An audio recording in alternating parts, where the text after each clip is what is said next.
Chapter 832. It rained heavily during the Qingming festival.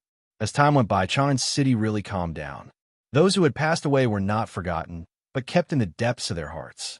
In the seemingly lively and joyful streets, there was an invisible force quietly accumulating, ready to burst out at any time. The officials in the court were fiercely debating about political affairs. Some military generals were impatient and came forward to propose a new plan, which led to a new round of debate. Shangguan Yangyu, who had been promoted from prefectural magistrate of Chang and city to grand secretary of the Hall of Illustrious Persons a month ago, squinted his wretched triangular eyes and stroked his sparse goatee, fighting with the officials of the Ministry of Revenue again. A childish boy sat on the throne, listening to the officials' debate. Obviously, there were many things he did not understand, but his expression was focused and calm. Only his bright yellow robe, which was wrinkled by his two small hands, showed his nervousness and confusion. The newly ascended emperor would probably still be a playful child in the eyes of the common people. Being able to have such a steady performance already made the officials in the court very satisfied. Every time they thought of this, their gazes towards the wheelchair at the side of the throne became even more respectful. The wheelchair was very ordinary. It was a little dazzling in the solemn and magnificent hall of the palace. But because of the scholar sitting in the wheelchair, it was no longer dazzling. The scholar wore an old cotton-padded jacket and held an old book in his hand. He did not listen to the discussion in the court, but just quietly read as usual. However, many people in the hall had been paying attention to him. Even if the scholar was tired from reading and frowned, it would cause a lot of speculation. The little emperor was the same. He could sit on the throne, endure the boring government affairs, and at least appear focused and calm because his teacher was beside him. The scholar was his teacher, the eldest brother of the academy. After the court meeting, the relevant memorials and files were not sent to the imperial study, but to a side hall in the depths of the palace. The little emperor also came at the same time. Liu lived in this side hall. With the death of the empress, there were no more disputes between the two factions. All the officials put their energy into government affairs and war preparations. The academy had no interest or ability in dealing with state affairs. As the royal sister, she was naturally the most suitable candidate. Now, every day, she had to read memorials and read files. Most importantly, she had to teach His Majesty how to deal with government affairs. The Empress was right before she passed away. She only had this one younger brother now. The academy did not restrict her movements, but for some reason, Liu rarely left her palace after she moved into the palace. As for the courtiers who were loyal to her, she had never seen them before. The spring rain fell in the imperial palace.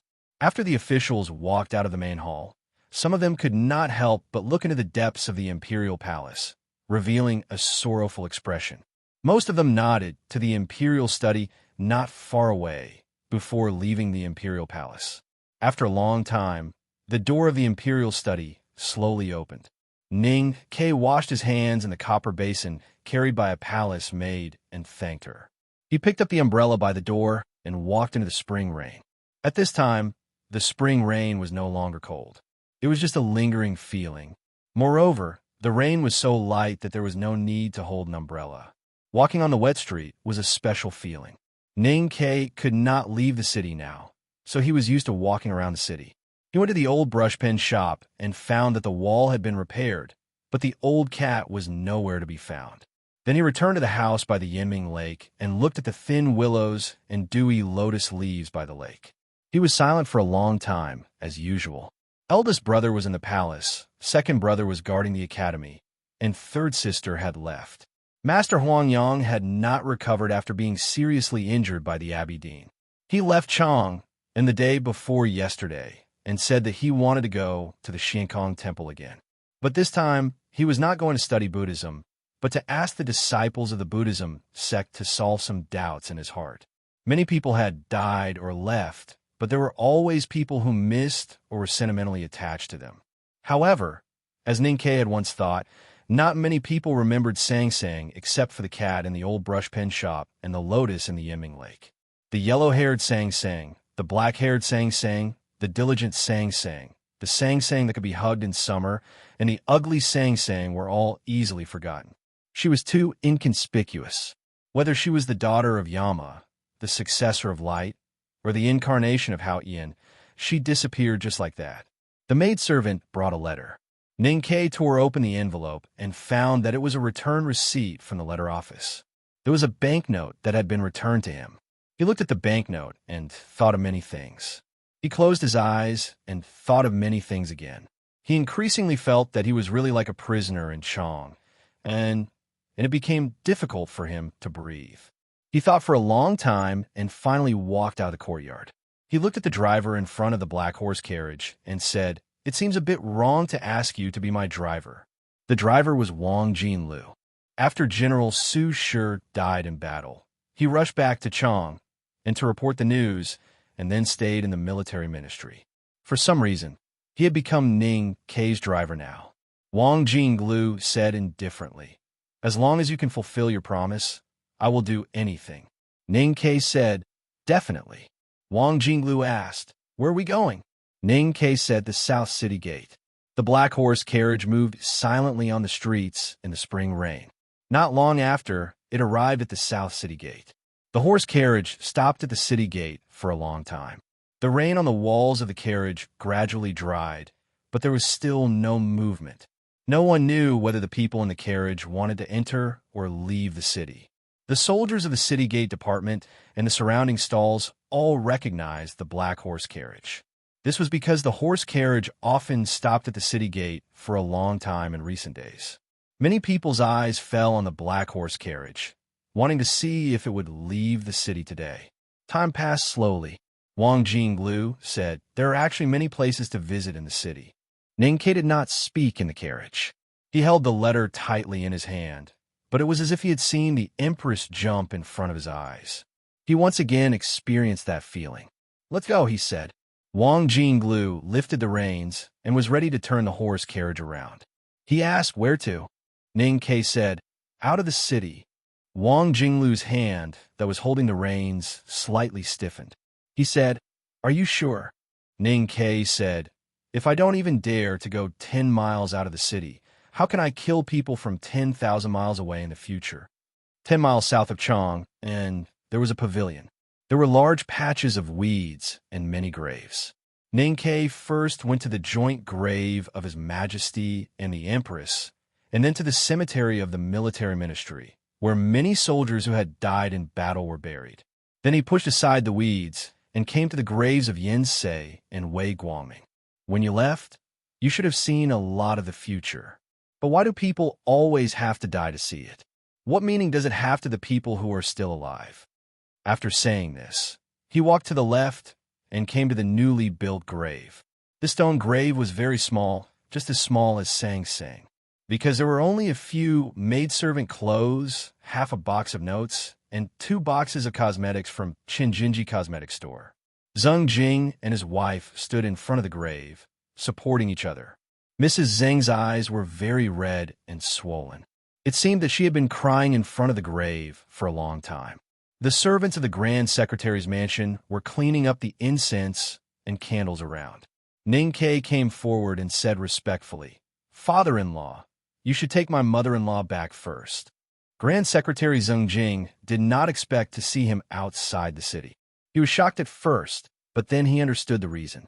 He suddenly burst into tears and patted Ning Kei's shoulder with relief. The people of the Grand Secretary's mansion had returned to the city. Ning Kei stood alone in front of Song Song's grave. He took out the letter from his bosom and tore the note in half. One half was burned in front of the grave along with the receipt, and the other half was carefully put back into his bosom. Then he left. The black horse carriage approached Chong. He sat in the carriage and listened to the spring rain knocking on the window in silence. Suddenly, the wind came from the north. In this late spring wind, too much yellow soil in the north became yellow mud after being drenched by the rain. The rain was getting heavier and heavier, dripping down from the city walls to the ground like a yellow curtain falling over the city. He thought of the mud wall in the city of Wei. That note was sent to the city of Wei. Sang Sang had been sending notes to the city of Wei every month since she came to Chang'an. But this receipt said, No such person found. Yes, there was no one in the city of Wei. Sang Sang was also gone. Ning Ke cried bitterly. He jumped off the horse carriage and walked into the rain. The rain fell on his face and mixed with his tears. The black horse carriage followed behind him. A passerby who was hurrying to avoid the rain saw this strange scene and asked confusedly, "Why don't you take the carriage? It's not the right time to enjoy the rain. It's so dirty." Ning Ke wiped the water off his face and pointed at the willow tree by the state highway that was still green even though it was hit by the muddy rain. He said, "But it's spring, isn't it?" The end of the 4th volume. To be continued. If you like this work, please come Chidian. Come to vote for me. Your support is my greatest motivation. Chapter 833. Jian had already written 4 volumes.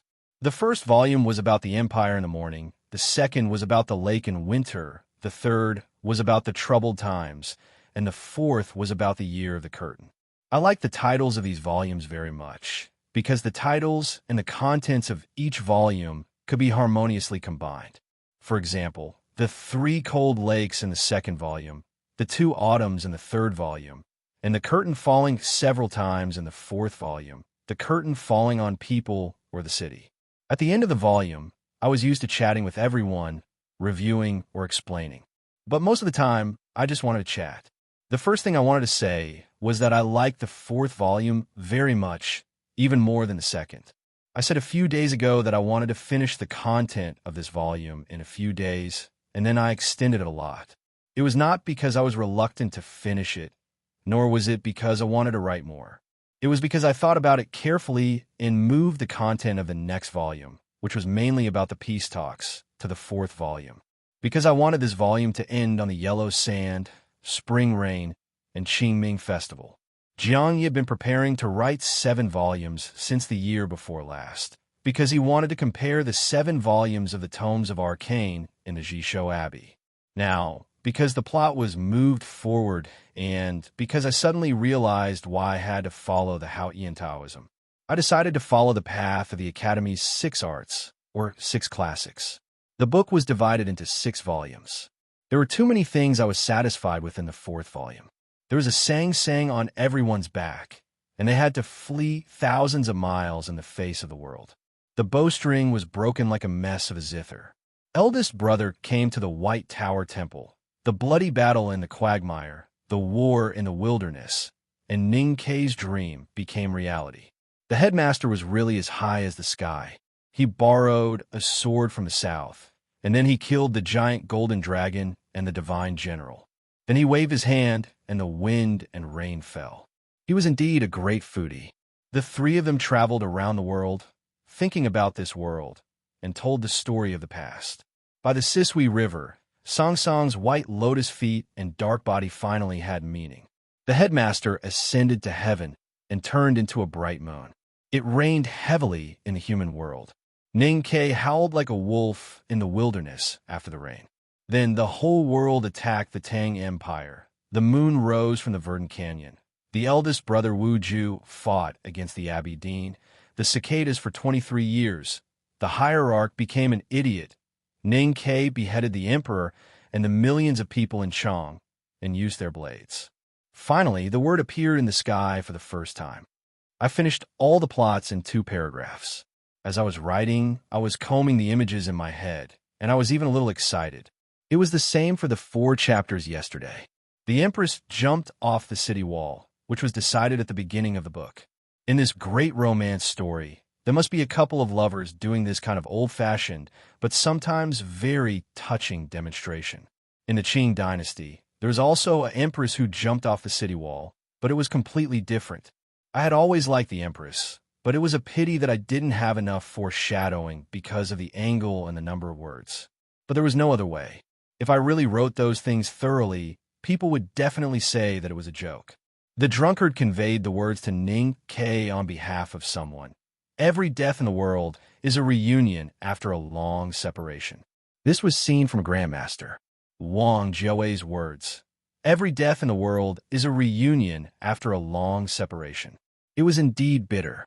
The reason why I wrote it this way was that I couldn't think of a better way to express it, and I thought it was more reasonable than the movie, because this sentence had a specific meaning in the story instead of being purely emotional. As for what the truth of this sentence was, please refer to the 5th volume. As I said before, I liked all the titles, but I didn't know if I liked the 5th volume because, until now, I hadn't figured out the title of the 5th volume. I was very anxious. The beginning of the last volume already made me anxious. It was really troublesome to have the two together.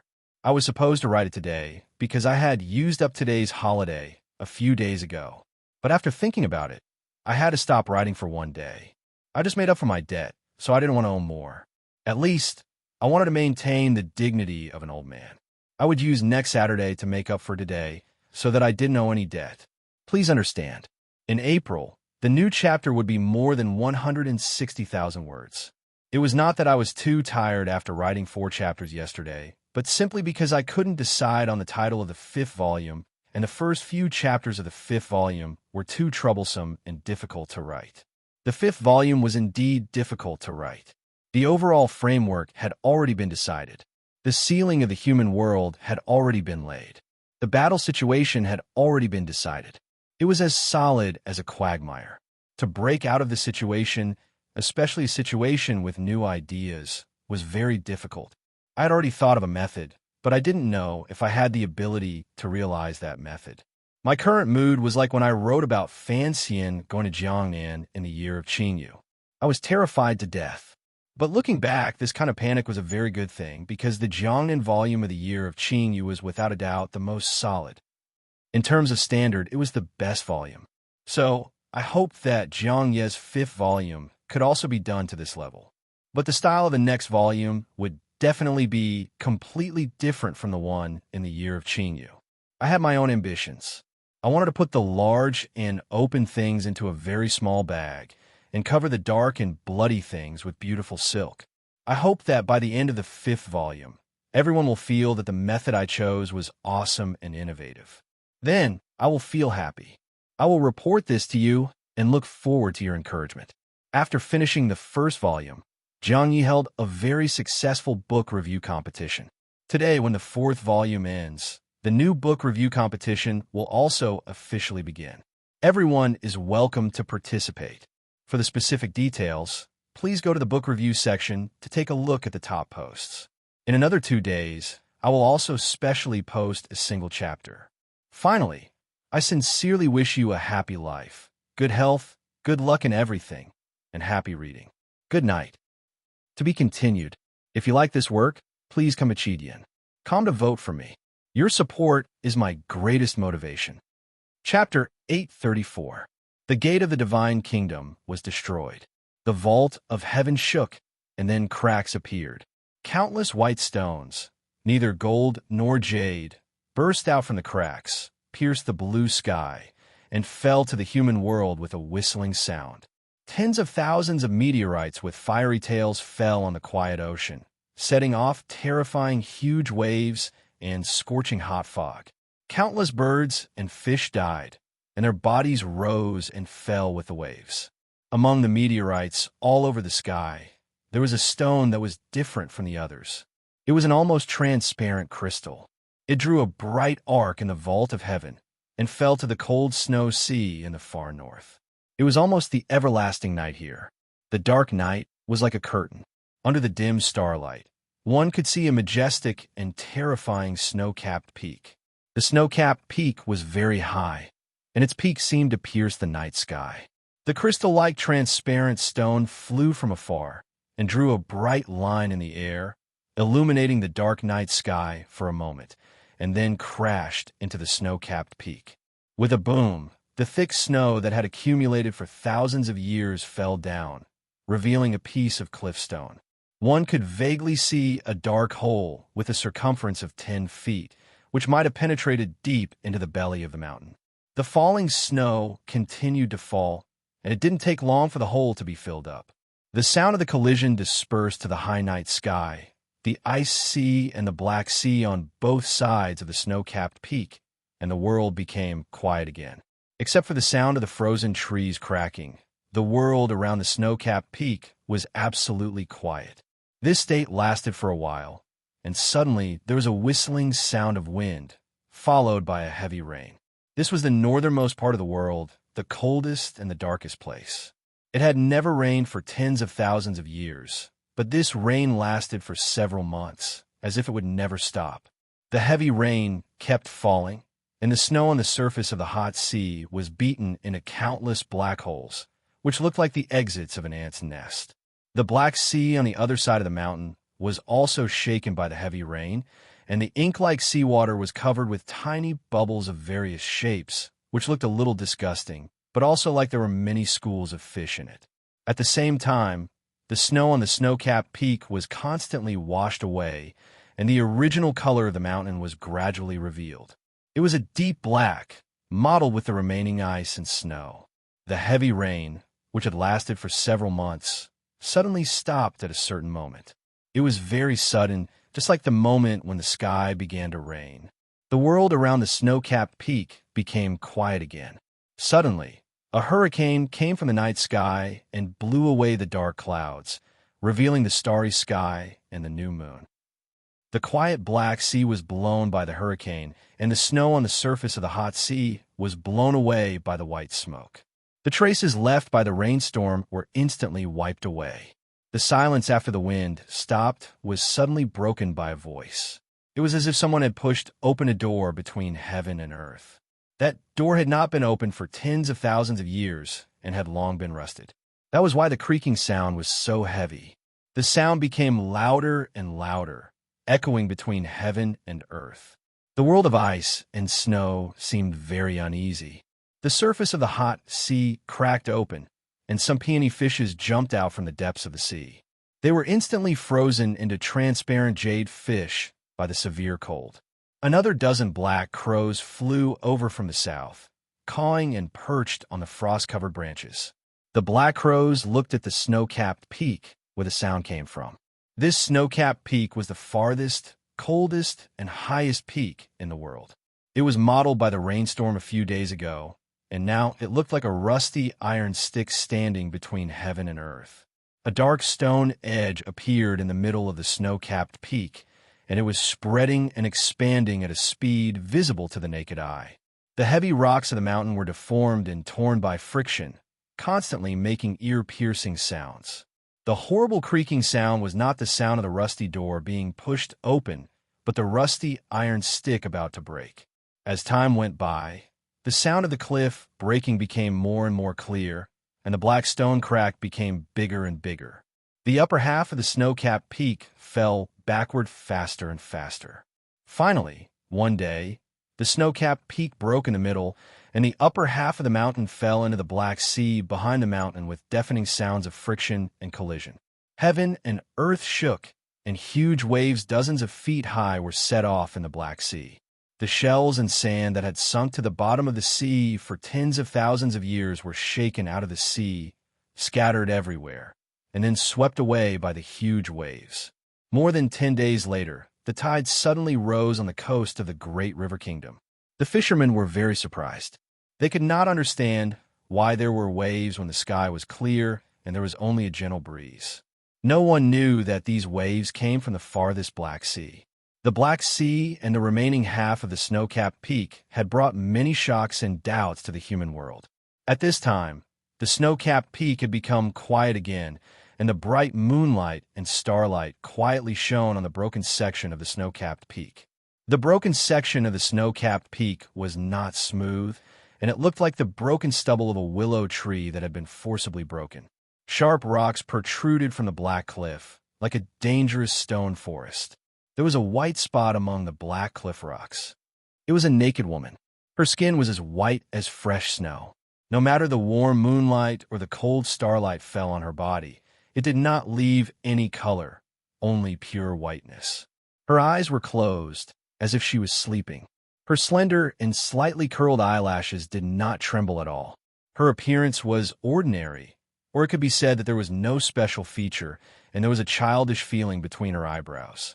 Compared with the ordinary appearance, her body was very special. Her skin was as smooth as satin, and there was not even the slightest scar. Her body was very plump, and under the moonlight and starlight, it had a jade-like texture. Among the black cliff rocks, It was like a snow-white steamed bun on a black porcelain plate. Her eyelashes fluttered, and she opened her eyes to wake up. She got up and looked around. She was very tall when she stood up, even taller than ordinary men. There was no impurity or emotion in her eyes, only the purest black and white. She noticed that the starlight between the cliffs was a little bright. She looked up and saw the bright moon in the night sky. This was the scene she had seen in her dream many years ago, and it was also the scene she hated the most. Therefore, she frowned slightly, and there was a trace of intelligence in her.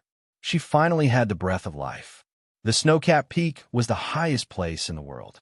Even though a small part of it was broken, the cliff was still the closest to the night sky, which meant that it was the closest to the bright moon. She did not like the bright moon, so she decided to leave. There were many sharp rocks on the surface of the cliff. Even the most powerful cultivators in the world would find it troublesome to walk among them. However, she did not care at all. She walked casually, and when her bare feet stepped on the ground, a pure white lotus would appear under her feet, supporting her plump but seemingly weightless body. Between the black cliff and the snow-capped peak, white lotus flowers bloomed and lined up, forming a straight mountain path that led directly to the bottom of the snow-capped peak. She stepped on the lotus flowers, and her skin rippled. More than 10 black crows flew to the bottom of the snow-capped peak to welcome her return, or rather, arrival. In their beaks, they held exotic wildflowers and green grass, flying around her nonstop. The black crows sprinkled the wildflowers and green grass in their beaks on her naked body, and then they cawed and flew to the sky hundreds of feet high. She had an extra blue dress embroidered with flowers on it. Looking at the clothes on her, she felt that something was hard to understand. She loosened her clothes and loosened the belt on her waist, but found it was still a little tight. She could not help but frown slightly. She walked to the snow on the surface of the hot sea and looked at the dozens of peony fish that had been frozen into jade. Something seemed to occur to her. After a moment of silence, she walked to the south. The white lotus grew on the soles of her feet. At the very beginning, she had walked 1,000 miles. In the next 2 hours, she had walked 300 miles.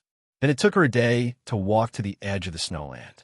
She found that she was moving slower and slower, and the aura in her body was getting more and more turbid. She frowned more and more tightly, and her transparent eyes were filled with some coldness and anger. She was not used to this filthy world, and she was not used to such a slow speed. What she was most unaccustomed to, and did not understand, was why her body was so plump. Although she walked slowly, she was not tired, so she finally walked to the wilderness. She saw the wilderness after the rain, the yellowish autumn grass, and the few tents that emitted a rotten smell. This was a small tribe of the Golden Tribe Royal Court. Many people had died, and the rotten flesh on the bodies had been eaten by the beasts on the grassland. It seemed that they had been dead for many days. She casually glanced at the tents and saw everything clearly. The killer used a heavy iron saber and was used to cutting people's throats. She frowned again because she remembered the iron saber. She also remembered that the killer liked to cut people's throats with the iron saber because he said that it was the easiest and the most reliable way. She was silent for a short while and then stopped thinking about it. As long as she killed the killer and erased the history of the human world, those memories would naturally disappear. She felt a little hungry, so she found more than 12 bags of horse milk wine in the tent. She stood among the bones and drank all the wine. In her eyes, there was no difference between humans and grass, so there was no difference between these bones and her grass-woven clothes. Naturally, she would not have such a low-level physiological reaction as disgust. Moreover, she was a good drinker and liked drinking. She drank more than 12 bags of horse milk wine in a short while, and her expression did not change at all. But when she looked at her plump body, she showed a look of disgust again. At this moment, there was a hurried sound of hooves and whistles outside the tent. It sounded a little messy. She listened quietly for a while, and then walked out of the tent. More than 12 cavalrymen of the Golden Palace galloped to her. Judging from their equipment, they should be the vanguard of the army. The cavalrymen smelled the rotten smell in the tent, and their expressions suddenly changed. They pulled out the machetes from their waists, pointed at her, and shouted at her. But she did not know what they were saying. This was the first group of people she saw in the human world, so she decided to forgive them for their disrespect. She would not let the anger of the divine punishment fall on them, but let them die directly. She walked to the cavalryman, without any emotion on her face. Volume 5, title, Stroke of Genius. It took me half a night to come up with this, and I am very satisfied. The more I read, the more I like it. It is so appropriate to the content of this volume. What a stroke of genius. There's still 3 hours before midnight, and I'm only 200 votes away from the top 4 and 400 votes away from the top 3. Students, such an interesting thing can be done. I'm going to write the second chapter, and the title of these chapters must be very interesting. Continue to ask for monthly votes, and next month's monthly votes. To be continued. If you like this work, please come to vote for me. Your support is my biggest motivation. Chapter 835. Looking at the girl in cyan walking towards them, the cavalrymen of the Golden Palace had mixed feelings.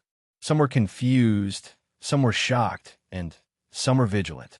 They could not understand why she was not afraid of their sharp machetes, and why she could be so calm, as if she had seen nothing. One of the cavalrymen shouted and raised his machete high. However, looking at her indifferent face, he could not bring his machete down because he was too scared. Except for being tall and plump, she looked so ordinary. She did not have any weapon in her hand, nor did she have the aura of a powerhouse. However, the cavalryman was inexplicably scared when he saw her face. He just wanted to throw his machete far away and kneel before her to ask for her forgiveness. The leader of the cavalrymen shouted, which should be the siren's order. He drew his machete from the scabbard and chopped at her head without hesitation. If one looked closely, one could see that he had closed his eyes tightly when he chopped, because he was not confident that he could muster up his courage after seeing her ordinary face. The sharp machete fell on her head. No hair was cut off, no blood was shed, and there was no cruel scene. There was not even a sound of impact. It was as if the machete had cut into the vast sea. Then countless rays of light suddenly appeared on the machete and instantly melted into nothingness. The flowers embroidered on her cyan clothes began to flutter. Countless rays of the purest light were released from the petals and instantly spread out, covering the entire meadow around the tent. After a moment, she walked out of the light and continued to walk towards the south. The light on the grassland gradually faded. More than 10 cavalrymen of the Golden Palace had fallen to the ground and were no longer breathing. So were the war horses. However, there was no wound or blood on them. The rancid smell in the tent had also disappeared. The rotten flesh on the corpses had all been melted, leaving only the clean bones. This was purification. The next day, she met humans again. This time, there were more people on the grassland, consisting of several carriages and hundreds of cavalrymen. The hoofbeats were as dense as thunder. However, in her eyes, these humans were no different from the grass at her feet. Therefore, she continued to move forward as if she had seen nothing. An old man in plain grassland clothes sat in the carriage, looking at the grassland scenery outside the window in silence. He was the most respected nation master of the Golden Palace. After leaving Healing City, he had been cruising in the depths of the grassland. Apart from thinking about something, the main reason was that he did not want to follow the ambitious Chanyu to the south. In his opinion, the Golden Palace should not intervene in the war against Tang. The fiercer the Central Plains was, the more peaceful the grassland would be. Besides, the two powerhouses of the Devil's Doctrine in front of Healing City made him a little vigilant. There were hundreds of elite cavalrymen of the Golden Palace accompanying the Nation Master, because of the supreme status of the people of the grassland. The cavalrymen of the Golden Palace were all vigilant. Especially, the grassland was still because of the grassland, which they sent out the scouts yesterday. The cavalrymen of the cavalrymen were there, the nation of the nation riding on Palace. The red, the cavalrymen, and the cavalrymen, because of the cavalrymen because of the grassland as was as. At this moment, the cavalryman saw the young girl. She was so tall, and her cyan clothes were tightly wrapped around her plump body. She was so eye-catching that it was hard not to see her clearly. Just like the cavalryman who died yesterday, everyone who saw her ordinary face was inexplicably terrified. Their hands holding the hilt of their swords began to tremble. They were the most elite cavalrymen of the Golden Palace, and the Nation Master was even more powerful. There were also 2 high priests in the team. If such a terrifying team could directly destroy the small countries in the south, even the Tang Empire and the West Hill Divine Palace would not dare to underestimate them. However, seeing the young girl walking slowly, they felt fear. This fear confused them, but also made them even more terrified. The Nation Master looked at the young girl in the meadow. Suddenly, the wrinkles on his face deepened, and his eye sockets deepened. Gradually, a shocked expression appeared on his face, as if he had seen an existence that did not belong to the human world. The cavalrymen did not understand why they would be inexplicably terrified when they saw the young girl's ordinary face. That was because they were ordinary people, but the Nation Master was not. Her face was indeed very ordinary, extremely ordinary. If she walked into the crowd, no one would be able to find her. No one could even remember what she looked like. Her eyebrows were the most common eyebrows among millions of people. Her eyes were the most common eyes among millions of people. Her nose was the most common nose among millions of people. Her lips were the most common lips that could be seen everywhere. This kind of ordinary was the most extraordinary. This ordinary made her extraordinary. There had never been such an ordinary person in the human world, and there should not be such an ordinary person. Therefore, it only took the Nation Master a very short time to understand where she came from and who she was. The Nation Master knelt down in the autumn grass. He touched the ground with his forehead and spread out his palms. He looked extremely reverent and pious. Tears streamed down his face as he said in a trembling voice, "Longevity heaven." The headmaster of the academy ascended to heaven at the bank of the Sisui River. He first threw Ning-Kei to the distant wilderness in the north, and then went straight to the blue sky with the light. After that, thousands of streams of fire fell, and then there was a heavy rain in the human world. When the rain fell, there was no one by the Sisui River, but there was a black horse. The big black horse stared at the sky. Until this moment, it still did not understand what had happened before. Why did the little black girl suddenly become so beautiful? Why did the old man suddenly become an immortal? And why did Ning-Kei, the idiot, fly? The rain continued and gradually became cold. The big black horse kicked its hooves in confusion, kicking up a lot of wet mud. Then it lowered its head and snorted weakly. The big black horse did not leave, but waited by the Sisui River. It wanted to wait for Ning-Kei to come back. It was worried that if it left and Ning-Kei could not find it, he would be very anxious.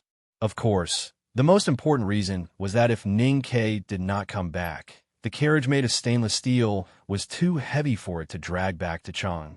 Well, if Ning-Kei really came back, it was willing to drag the carriage back to Chang, and even if it was a little hard, as long as that guy really came back, the rain did not stop. The big black horse waited in the rain by the Sisui River for a day and night. Its wild mane was soaked like a rag and hung on its neck, looking very miserable and pitiful. It was very dissatisfied with the willow trees planted by the Sisui River. The willow trees were not dense enough to shelter it from the rain. It was very jealous of the carriage, which was not afraid of the cold and was washed so clean by the heavy rain. The big black horse waited for another 3 days. When it was thirsty, it drank some rainwater. When it was hungry, it found some grass by the river and chewed casually. A passerby wanted to take it away, but it pushed him into the Sisui River. The county government received the report and sent a runner to take it away. The runner was sprayed with saliva and then kicked out 3 times in the air. But Ning-Kei did not come back. The little black girl did not come back, and the old man did not come back either. Its mane had absorbed the rainwater and became wet and heavy, pressing its usually proud head lower and lower, as if its strong neck could no longer bear the weight. In the early morning of the 5th day, there was a little light in the sky through the heavy rain. The big black horse raised its head and neighed angrily at the blue sky and the Sisui River. It dragged the heavy carriage and began its journey. It did not intend to go back to Chong or the academy because those guys did not come back, and it had faintly sensed that those guys probably would not come back. The big black horse decided to go to the wilderness. It still remembered that when it crossed the quagmire, it had met a senior from the academy there. The senior did not pull the carriage, but only rode it. He lived a very free and casual life and had thousands of subordinates, so it decided to rely on that senior. Without Ninkei to activate the talisman array, the carriage made of fine steel was unimaginably heavy. Only the big black horse could pull it. But the long journey from the Sisui River to the wilderness would be a long one. As long as it could find that senior, it would be the second master of the wilderness. During the difficult journey, the big black horse comforted and encouraged itself with a bright future. It gritted its teeth, lowered its head, and walked desperately in the storm. It actually made it from the Sisui River to the wilderness. The heavy rain finally stopped. The big black horse was covered with mud and lost a lot of weight. It looked very haggard, but its eyes were extremely bright and energetic when it looked at the fertile grassland in front of it. The wind mixed with the fragrance of broken grass brushed its nose. It took a deep breath and looked very intoxicated. It thought to itself, "Is this the so-called taste of freedom?" Suddenly, it looked back at the heavy black carriage and felt that it was really a fool. Since it was going to seek freedom and become the second master, why did it have to drag this damn heavy thing for thousands of miles? What if Ninkei was still alive and found it in the future? The big black horse comforted itself and then continued to the swamp in the west of the wilderness. In fact, it thought so. The journey to seek freedom ended on an ordinary autumn day. On that day, a girl walked out from the depths of the grassland. The girl's appearance was ordinary, without any special features. She was wearing a cyan dress embroidered with beautiful flowers. The big black horse wanted to convince itself that it did not know her. How could she be so fat and tall? And how could her breasts be so soft and big? But it knew that it was her. So it whistled twice, got rid of the carriage, and turned to run. The big black horse had never run so fast in its life. Even when it chased the snow-white mare in the wilderness contest, it did not run so fast. It ran faster than Ninkei's arrow. The wind whistled past, and the big black horse was very scared. Then it fell heavily in the autumn grass, and dust flew everywhere. She was sitting on the back of the big black horse. The big black horse was very scared. The little black skinny girl had really become a big white fat girl. Was there any justice in this world? I like these two chapters very much. They're the first two chapters that I feel most comfortable writing in all the 5 volumes. There's still half an hour left, only 100 votes away from the top 4. Clap, everyone. Thank you. To be continued. If you like this work, please come to Chidian. Come to vote for me. Your support is my biggest motivation. Chapter 836. The big black horse's thoughts did not make any sense. Since she was heaven, then everything she thought and did was heaven's justice. The big black horse was too fast when he ran away. Even though it was only a short time, he had already run hundreds of feet. She put her hands behind her back and walked toward the grassland. The big black horse did not dare to try to escape anymore. He followed her dejectedly. The indigo dress was tight around her waist because she was a little fat. The big black horse looked at her back with fear in his eyes. He thought of the blue satin tied around the waist of the calligraphy addict in the wilderness and could not help but feel infinite regret. He scolded Ninkei in his heart. "I told you that woman was better, but you didn't listen to me."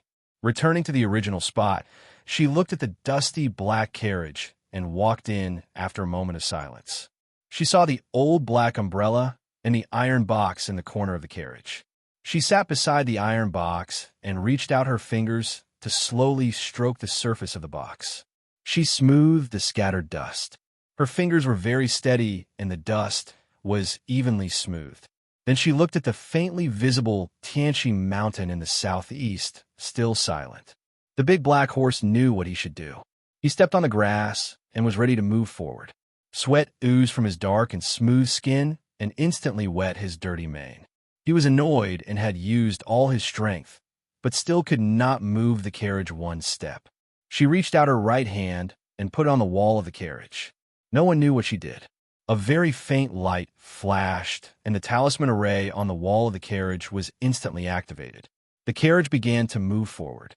A carriage could only pass through Healan City if it wanted to pass through the Tianchi Mountains. At this time, the Tang army had already retreated to the south. There were only a dozen Tang soldiers left in Healan City. It was like an empty city. Although there were only a dozen of them, they still began to be alert and ready to fight when they saw the black carriage coming. At this time, she lifted the curtain and looked at the top of the city wall. The city gate of Healan City, which the Golden Tribe Royal Court could not open, was slowly opened under her gaze. The black carriage entered Healan City, passed through the valley, and went to the East Wilderness. It was not until the black horse carriage disappeared from their sight that the Tang soldiers came to their senses. Their eyes were filled with confusion and shock. They clearly remembered what had happened, but they did not understand why they would open the city gate so obediently. What had happened? The black carriage passed through the eastern wilderness, passed through the border villages, entered the Yin Kingdom, and continued south. Along the way, they walked through barren mountains and wild ridges. There were hardly any signs of human habitation, but she still did not speak. One day, the black horse carriage arrived at a small town at the border of the Yin Kingdom and the Song Kingdom. The town was very small and ordinary. There was only one narrow street, and the houses along the street were old and simple. The market was filled with the smell of rotten vegetables and chicken droppings. If one sniffed carefully, they could even smell the unique stench of salted fish. This place was remote and had not been affected by the flames of war, but their lives were inevitably affected. Other than food, it was obvious that business was much more difficult than before. The butcher shop at the east end of the street was the only one in town. It was usually very lively during the big market, but today it was so quiet that even the flies felt bored. The black carriage stopped in front of the butcher's shop. She stepped out of the carriage and looked at her towering breasts and tight clothes. She frowned slightly, still unable to hide her disgust towards her full and plump body. Although business was not good, the butcher was in a good mood. He did not rely on this butcher shop to make a living. At this time, he was chopping the smoked ribs from last winter, preparing to cook them with wine later. Hearing the footsteps, he looked up and was slightly surprised to see the girl in green walking into the butcher's shop. He wondered which family this fat girl was married to and why he had never seen her before. Then he lowered his head and continued chopping the meat. With every chop of the sharp and heavy meat knife, the grease on the knife's surface would splash up and the thick chopping board would shake nonstop. She walked to the butcher and watched him quietly, as if she was very interested in him chopping the meat. At first, the butcher did not have any reaction, only minding his own business. Then, his breathing gradually became rapid, like an old man who was suffering from a serious illness. His sturdy chest kept emitting the sound of bellows, and the hand holding the hilt of the saber trembled slightly. The fear in his eyes grew stronger, and the speed at which he chopped the meat became slower and slower. Then he began to sweat, and beads of sweat the size of soybeans appeared on his forehead, but he did not dare to wipe them. He could only let the sweat fall into the pile of ribs, and then be chopped into countless pieces by the meat knife, difficult to separate. The butcher's hand trembled even more violently, and finally deviated, chopping his own finger. With a muffled sound, countless years of grease and would splash from the bottom of the chopping board. With a crack appeared on the chopping board, which was nearly half the height of a person, as it was chopped open. The momentum of the saber was endless, and the meat table was cut in two. Immediately after, an extremely deep crack appeared on the blood-soaked meat table. This crack was extremely dark, and it was impossible to see how deep it was. Only the faint sound of flowing water could be heard. It seemed to be an underground river. This was such a terrifying knife. It clearly chopped on a finger and did not fall on the chopping board, but it could cut the case and split the ground and go straight to the yellow springs in the netherworld. What was even more shocking was that when such a terrifying knife heavily chopped down on Butcher's finger, it actually didn't cut off his finger. Instead, it only left a shallow white mark. What was this person's body made of? However, such a person did not even dare to look at her. Under a calm gaze, He was so terrified that he seemed to be going crazy. The butcher looked at the ribs scattered on the floor and opened his mouth, showing his yellow teeth, as if he were about to cry or laugh at himself. Suddenly, he dropped the heavy meat knife in his hand to the ground, squatted down, and wept bitterly with his head in his arms, still not daring to look up at her. Are the ribs too meaty? I'll go to the palace of the Kingdom of Song later to get some chameleon grass to go with it. It's the best in the world for removing grease and adding flavor. It's just that I don't understand. The drunkard walked in from outside the butcher's shop. When he saw the situation in the shop, the blade, and the butcher who was crying like a kid who saw a ghost, his voice stopped abruptly. He opened his mouth and wanted to say something, but found that his throat was so dry that he could not make a sound. Only the flagon on his waist kept swaying in the cold winter wind, making a whirring sound. He looked at the girl in indigo, and his face instantly turned extremely pale. His eyes were filled with shock, because he could not understand what he had seen, and how could this happen? The butcher's shop was silent. The drunkard gradually calmed down, or at least his expression became normal. He asked with a hoarse and respectful voice, "May I ask who you are? Where do you come from? Where are you going?" For her, the last two questions were not questions, but the first one was. So she thought for a while, and looked at somewhere in the world with her hands behind her back, thinking about something in the past. The flagon stopped swaying, and the cold winter wind began to wreak havoc. In an instant, the drunkard disappeared from the butcher's shop. The drunkard went to the great dike by the storm sea in the Kingdom of Song. Then he went to the Lank Temple, and then he went to a nest of water bandits in the middle of the great swamp. He even went to Chong and stayed in front of the academy for a while. Finally, he chose to go to a small island deep in the South Sea, because he believed that Chun Mao would not make a mistake. He only stayed for a short time on the small island that was filled with hot mist. In that instant, the tide rose and fell, the sun set and the moon rose, and this was repeated 3 times. The drunkard had spent 3 days in the blink of an eye. He was willing to pay a high price for such a marvelous power. He was willing to do anything as long as he did not die in order to avoid the enemy. The drunkard stood on the black reef in the morning light and looked to the far north. No matter how far his eyesight was, he still could not see the mainland. But he did not feel sad, and instead felt relieved. At this moment, he felt that he had roughly understood Chun Mao's feelings back then. Even if he could not step on the mainland for the rest of his life, so what? Throughout his long life, apart from Evernight, he had only experienced this feeling of surviving a calamity when that old ox pulled a broken carriage into the small town one day. Even those 2 times were not as strong and soul-stirring as this time. The drunkard felt very lucky. He mourned for the butcher and wanted to drink some wine to celebrate. He took the flagon from his waist and was about to raise it in front of him. Suddenly, a white hand came to him through the sea wind and took the flagon away. The hand moved so naturally and casually that he could not refuse. She picked up the flagon and began to drink. Some of the wine spilled on her cyan dress, and then she finished it. She threw the flagon back to the drunkard. The two returned to the small town. 3 days had passed, and the smell of chicken feces in the market grew stronger. But nothing changed in the butcher's shop. The butcher no longer hugged his head and cried, nor did he dare to run away. He stood in the corner with his head down. The drunkard was limitless and limitless. He could think for 3 days. His state was indeed unfathomable. It could even be said that he had understood the most advanced rules of time and space in the world of Haoyin. However, she was Haoyin, and this was her world. She was the rule. No matter how much the drunkard and the butcher understood, they were still within the rules. How could they stay away from her? Good wine. She looked at the drunkard and said. It was the first time she spoke in the human world. Her voice was flat, and it was difficult to express her emotions. But it did not sound mechanical, but rather ethereal, transparent, and empty. She only said 2 words, but it sounded like countless syllables at the same time. It was so complicated that it was like the most beautiful music, or more like all the sounds of nature. Anyone who heard this voice would feel awe.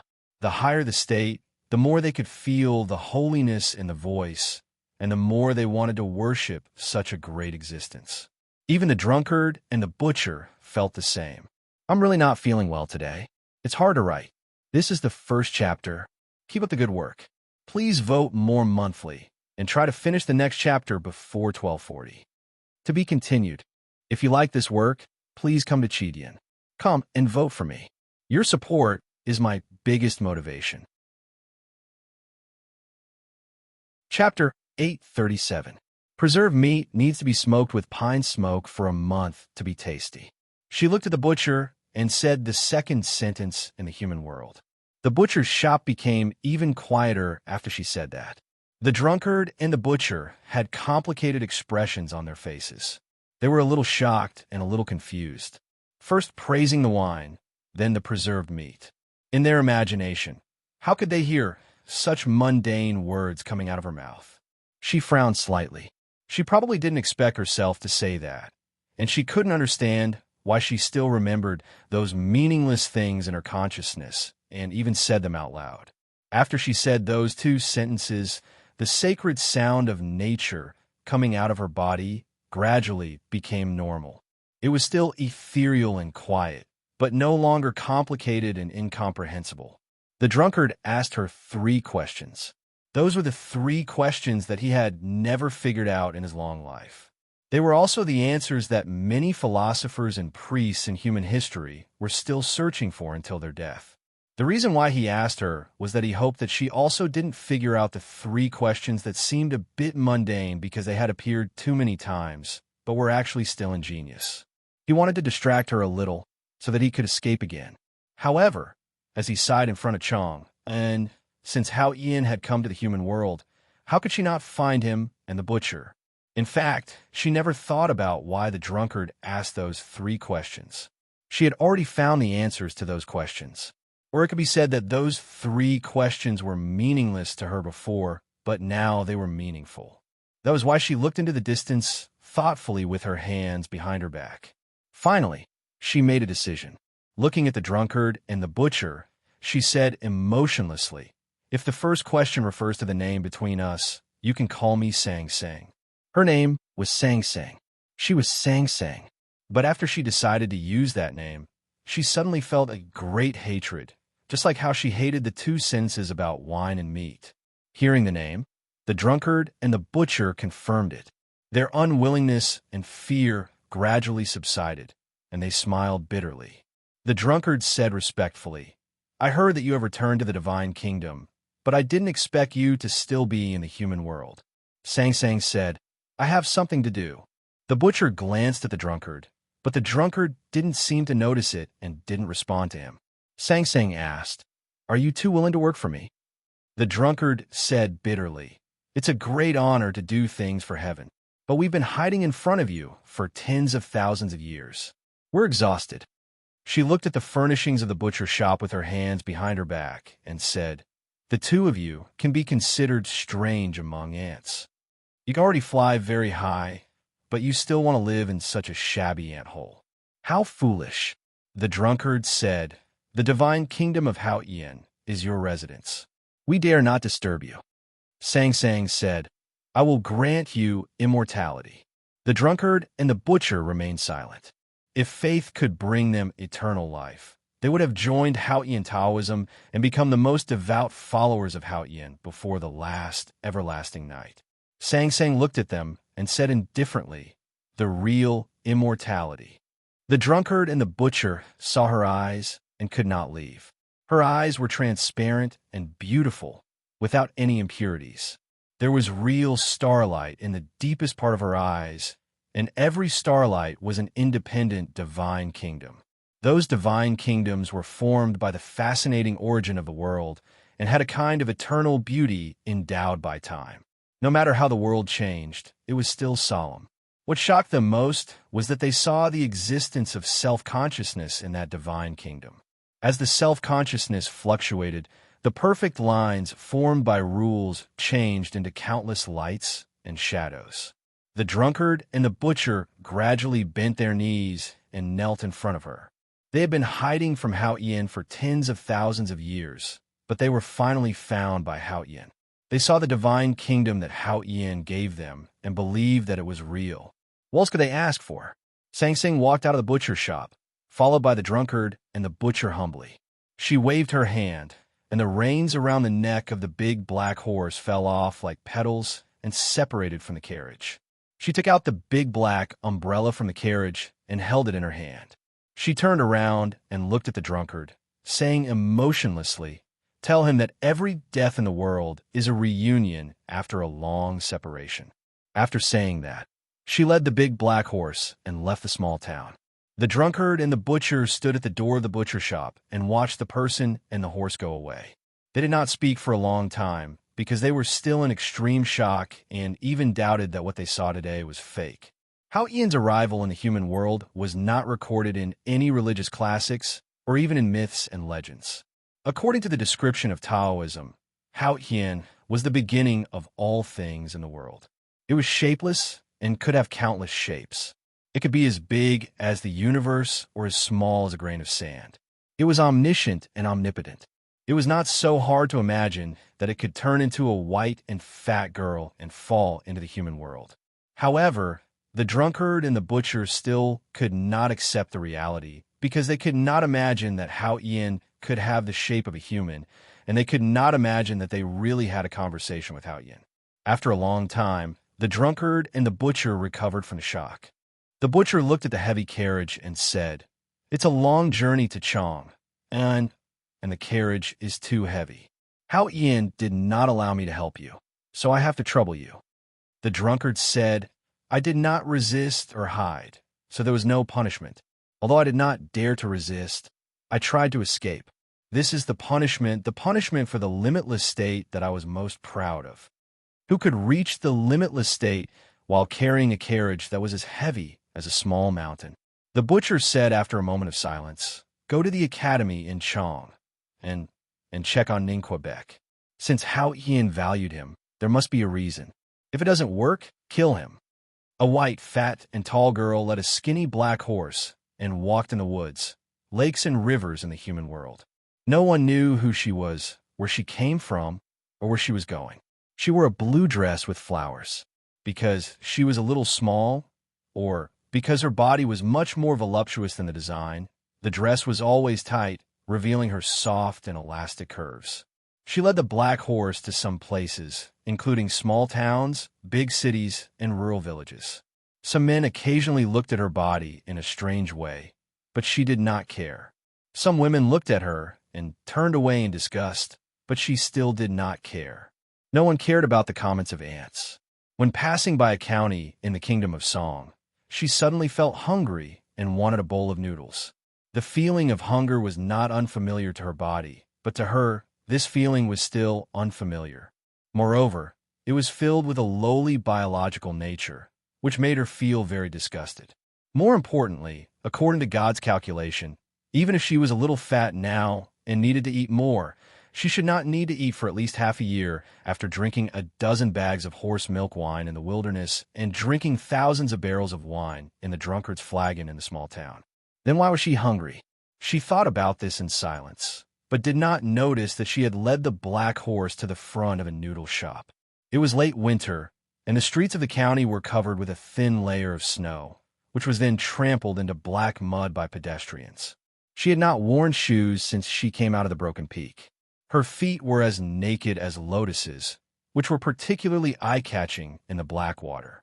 There were 2 stoves behind the noodle shop, and the water in the pot was boiling, giving off a pleasant light smell of cooked noodles. The smell of coriander on the noodle shop was even stronger. Sang Sing stood in front of the noodle shop for a while and decided to eat a bowl of noodles. No one paid attention to her, nor did the owner of the noodle shop receive her, as if no one noticed that her bare feet were stepping on the black snow mud, but she did not show any sign of being afraid of the cold. The noodle shop was very lively and noisy at this time, not because the business was good, but because someone was making trouble here. The owner of a noodle shop had a 12-year-old girl who was in charge of making noodles.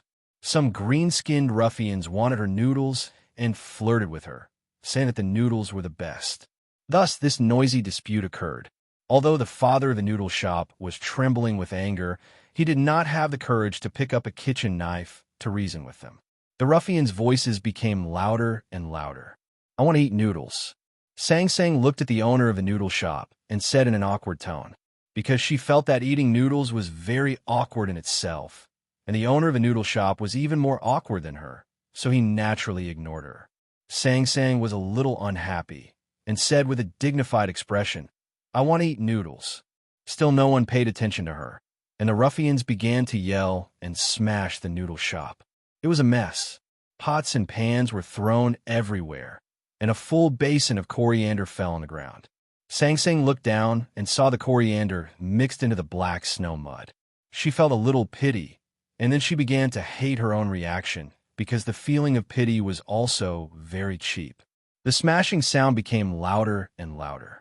The owner of a noodle shop was bleeding and sat on the ground, paralyzed. The little girl squatted beside her father and kept crying, and the ruffians seemed to have no intention of stopping.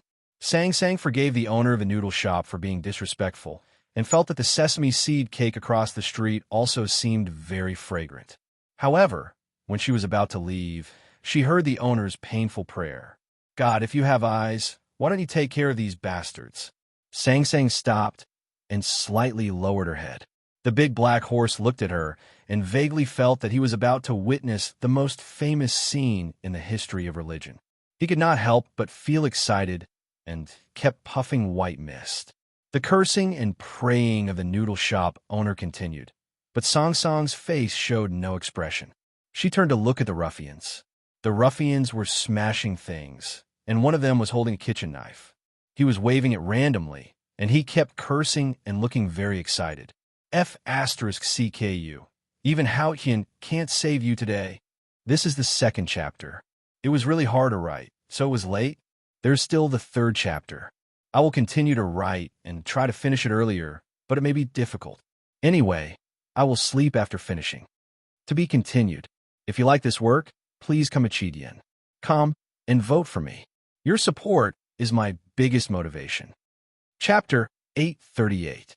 Because he was too excited, the ruffian did not pay attention to his feet. He stepped on a piece of ice and slid down. The kitchen knife in his hand slid across the thigh of one of his companions, and then cut the thick bamboo used to support the noodle stall. Perhaps because he fell too hard, or because the knife was too fast, there was a big wound on the thigh of his companion. Blood gushed out, and the thick bamboo was cut in the middle, piercing into the chest of another ruffian. It was a mess. When people came to their senses, they found that the three ruffians were all dead. A ruffian's entire body was covered in his own blood, another ruffian's chest was pierced through, and the ruffian holding the knife accidentally injured his abdomen in the chaos, his intestines flowing all over the ground.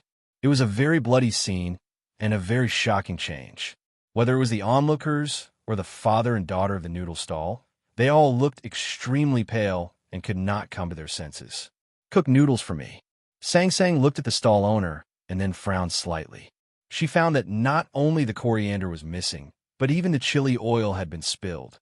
She suddenly lost interest in eating noodles and led the big black horse away from the noodle stall. She walked to the man selling sesame seed cake across the street and wanted to buy 2 pieces, but she did not know why she changed her mind. At this moment, she heard the discussion coming from the noodle stall. People praised heaven for having eyes and said that they would testify for the father and daughter, and that it was a miracle of Houtien.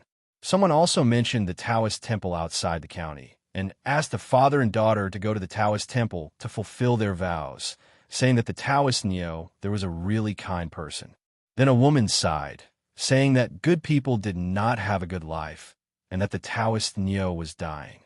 Sang Sang led the big black horse out of the county and found the Taoist temple that was not shabby, but obviously a little shabby. Her indifferent eyes looked through the courtyard wall and saw the dying old Taoist. The old Taoist was very thin, and his body was covered with abscesses. A middle-aged Taoist who was going to take over the Taoist temple stood at the door with some disgust, and those who had received help from the Taoist temple in the past were serving him by the side, bearing the stench. She watched quietly for a while, and then turned to leave. Not long after she left, a strange fragrance suddenly appeared in the simple and crude Taoist temple. Then golden flowers fell from the old beams and sprinkled on the old Taoist. The abscesses on the old Taoist face shrunk at a speed visible to the naked eye, and then disappeared. His withered white hair suddenly became incomparably black. Not only did he recover from his illness, but he also looked 10 years younger. The middle-aged Taoist was extremely shocked. The Haotian believers in the room had already knelt on the ground, kowtowing and praying to the sky, thanking Haotian for his blessings. The old Taoist sat up with difficulty with the help of the others. He thought about how he had devoted his life to the way and helped the people of the world. Finally, he was rewarded. He raised his hands to the sky and cried, "God loves the world." A few miles southwest of the Taoist temple, Sang Sang led the big black horse and walked in the woods. The big black horse looked at her back with confusion in its eyes. It could not understand why she was doing these two things. It remembered that Ning Ke had once said that heaven's way was invisible and ruthless. The people and believers of the human world should be like ants in her eyes. Then why did she care about these things? Sang Sang met a family deep in the mountains. There were 14 people in the family, old and young. They made a living by burning charcoal. They lived a hard life, but they lived a peaceful and happy life. No one knew that the old man of the family used to be a low-level deacon in the Devil's Doctrine.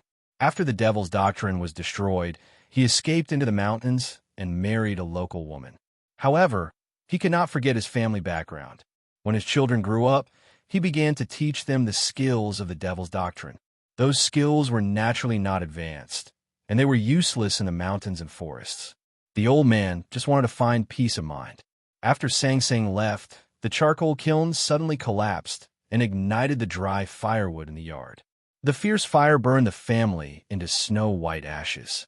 It was for purification. The big black horse followed behind her and looked at her bare white feet. It thought that if one said that not having shoes was naive, then Ning Ke was right. Naivety was cruelty. God loved the world and only loved the world she wanted to love. Hao Yin was still ruthless. In the middle of winter, Sang Sang led the big black horse to the capital of the Kingdom of Song. She passed through the busy streets and came to an inconspicuous restaurant. She suddenly felt very hungry. The wine was enough for her to walk in the human world for a long time. The feeling of hunger had nothing to do with her body. It was a psychological feeling. She hated and gradually became wary of this feeling. However, she still walked into the small restaurant and walked up to the quiet third floor.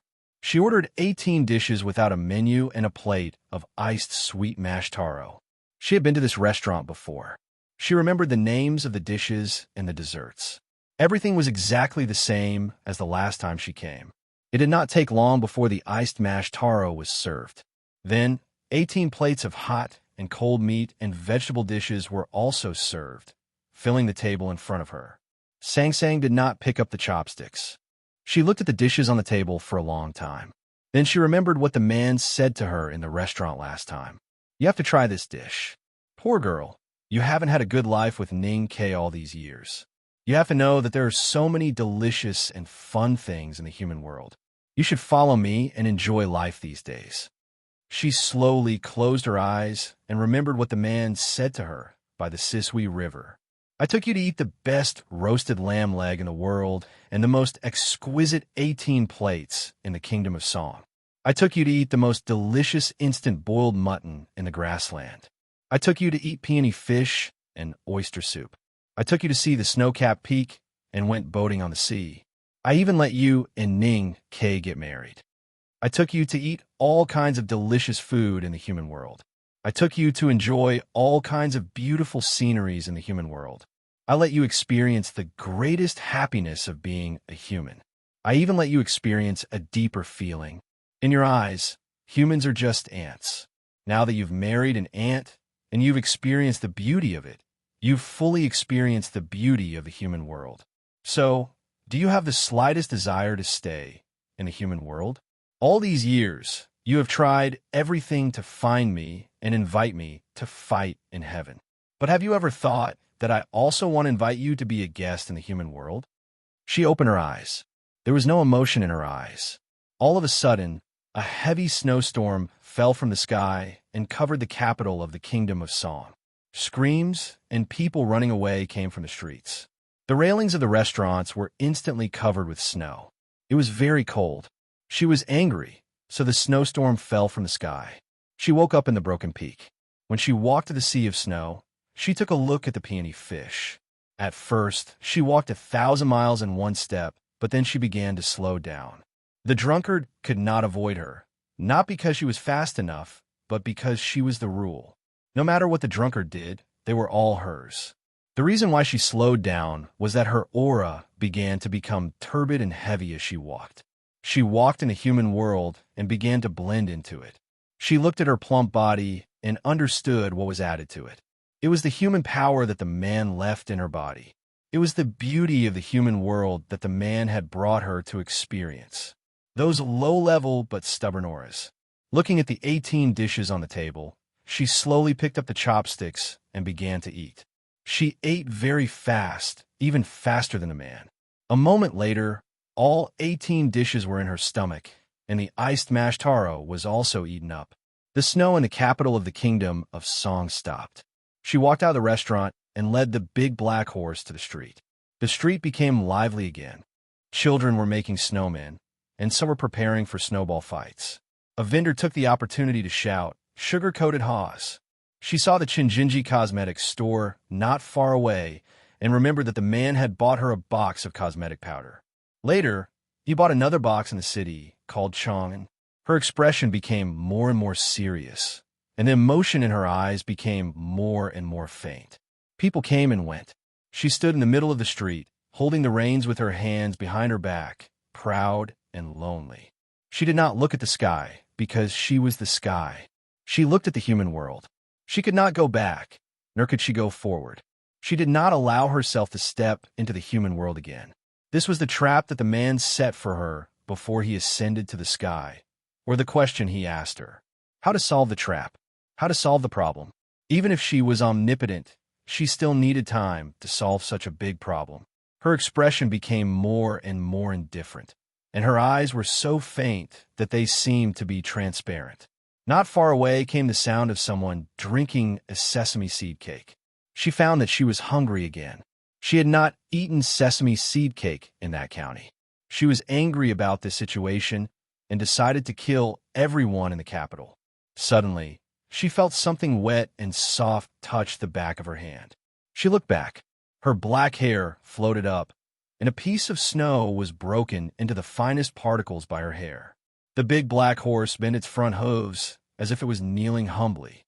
In the cold weather, the sweat in its mane kept steaming. It was obviously extremely nervous. When Song Song's eyes fell on it, it became even more nervous. It hesitated for a moment and carefully licked the back of her hand again. Sang Sang looked at it quietly.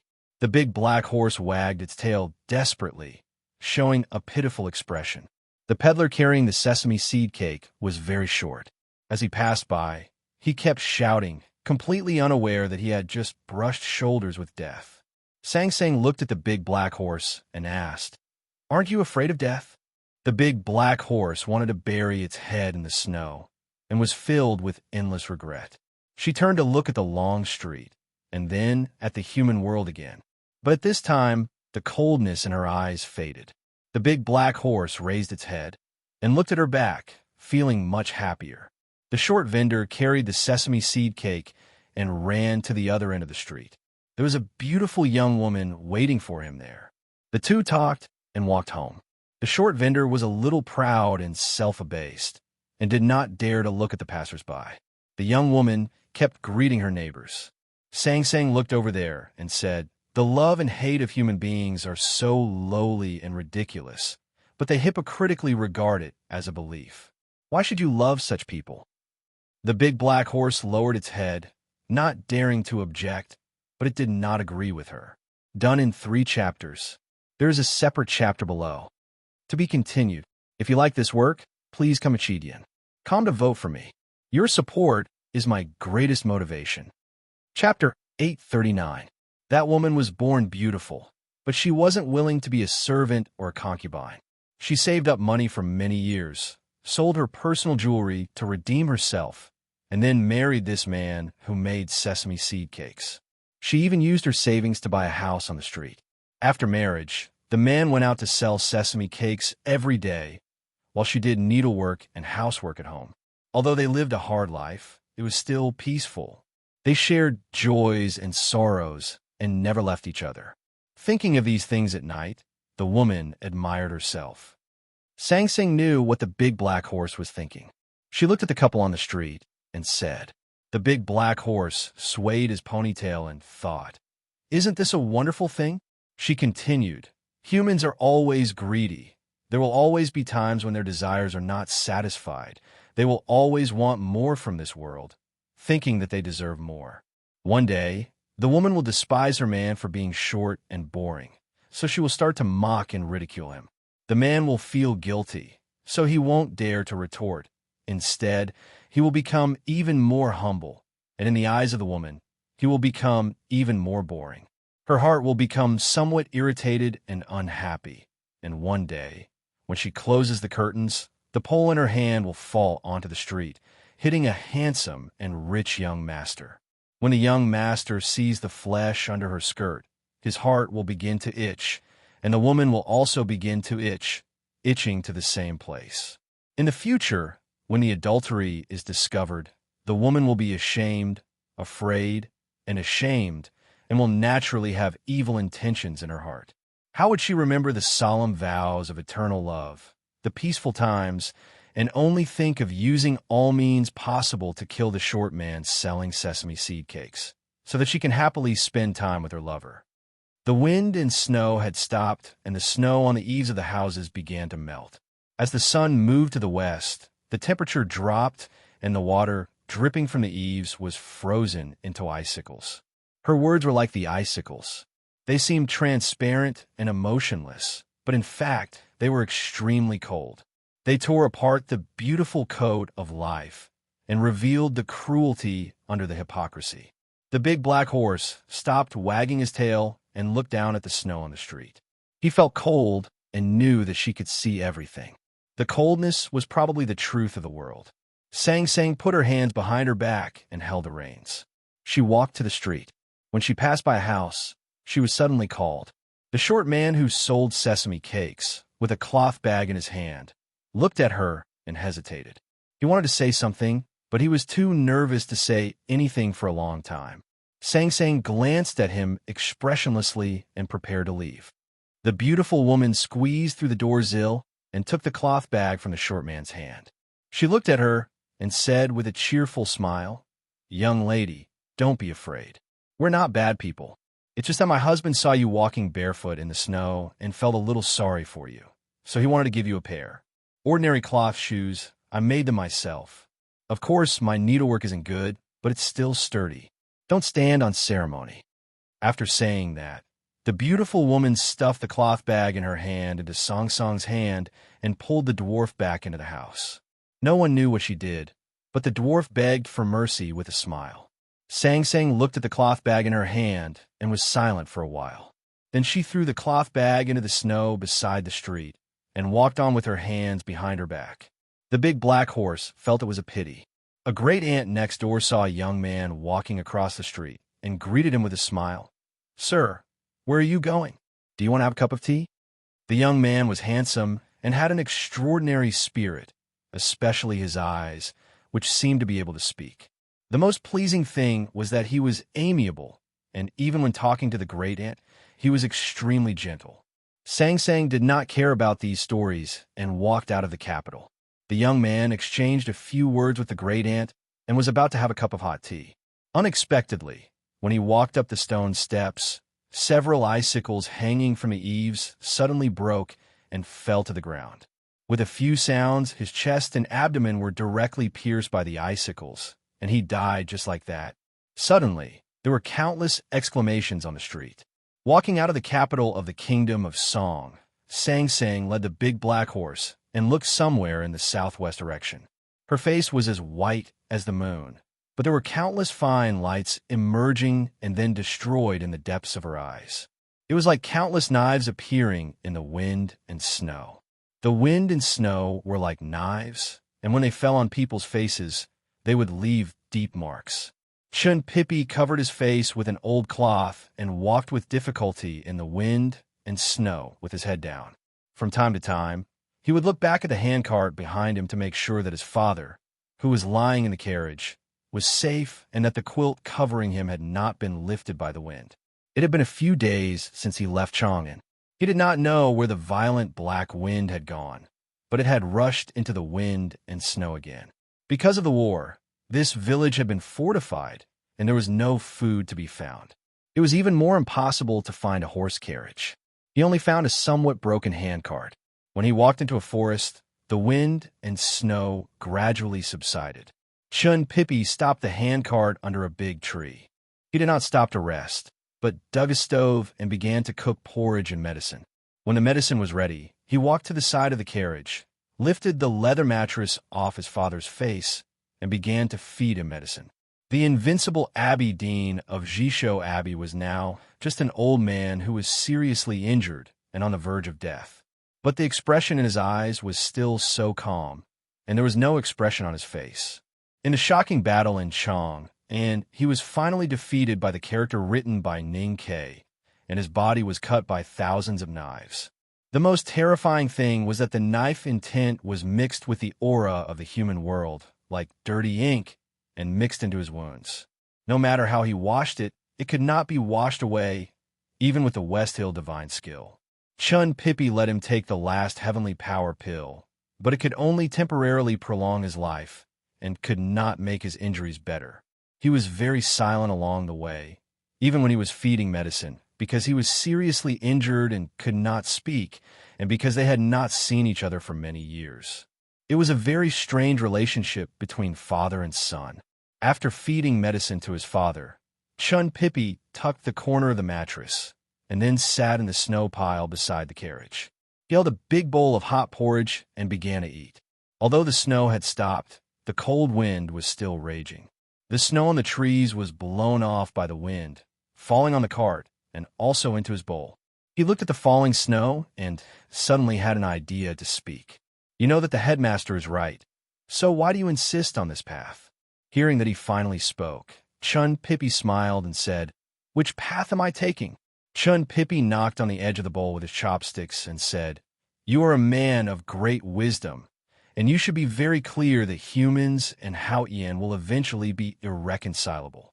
Whether it is the everlasting night or others, the human world will eventually face destruction. Then why do you still stand on Haotian's side? Faith is not a reasonable explanation. For countless years, there were only 8 grand cultivators who had cultivated to Chun Pippi's state. At this state, it was naturally difficult to say that there was any devout faith, and this was what Chun Pippi did not understand. Chun Pippi said, "The choice has nothing to do with faith, only with reason. The headmaster and Ku Haoran think that humans and Haotian are opposite, but from the perspective of Haotian Taoism, humans and Haotian are mutually dependent." Chun Pippi said, "Don't you feel bored in a closed world?" Chun Pippi said, "Haotian Taoism thinks that solemnity and stability are eternal beauty, and the Buddhism sect thinks that the cycle and samsara are a kind of cause and effect. There must be an end when there is a beginning, and such a process is a complete process. If the headmaster wants to break this completeness, he will be further and further away from eternity." Chun Pippi said, "Even if there is no self-consciousness in eternity." Chun Pippi said, "Nirvana is eternity, and we will return to where we came from. In that world, you and I are Haotian, and Haotian is you and me. So why should we be divided? Since there was no you and I in this world before we were born, then there should not be you and me in the end. This is my reason or my belief, and it has nothing to do with right or wrong. Your headmaster may not be wrong, but in my opinion, he is. Since this is the case, we naturally cannot be on the same path." At this moment, there was a slow sound of hooves coming from the forest. Chun Pippi held the bowl of porridge and looked back. He saw a bleak scene behind the forest. The wind and snow had stopped, but it was not clear yet. A woman led a black horse through the forest and hit the leaves. He naturally recognized the big black horse, but he did not recognize the woman leading it. He looked at the big black horse, but the big black horse did not dare to look at him. It timidly lowered its head and lightly kicked its front hooves. Chin-Pippi looked at the woman and felt that she looked ordinary, but faintly exuded an indescribable aura. Then he saw something familiar on the woman's face. He was shocked. He looked at her slightly round waist and said, "How did you get so fat?" Sang Sang did not answer his question. He remembered that Sang Sang was no longer Sang Sang, so he laughed at himself and said, "I really have no right to say this, not because of who you are, but because I am a fat man." He used to be the most devout believer of Hao Yin. However, after years of studying in the back of the mountain of the academy and being influenced by the headmaster of the academy, there were many people in his life who were not accepted by Hao Yin Taoism, like Ning Ke and Tang Xiaoding. His belief and attitude toward Hao Yin had changed a lot. If it were 5 years ago, he would have knelt in front of her at this time. But now he stood so casually in front of her and did not even put down the bowl of porridge in his hand. For him now, Hao Yin was not necessarily more important than a bowl of porridge. He said sadly, "Now that I think about it, second brother and I have really made a big mistake." Back in the back of the mountain of the academy, eldest brother always had some kind of vigilance towards Sang Sang, while Jun Mo and Chin-Pippi became her strongest supporters after seeing Song Song's ashes. The headmaster of the academy would leave by the Sisui River because of Sang Sang in the human world.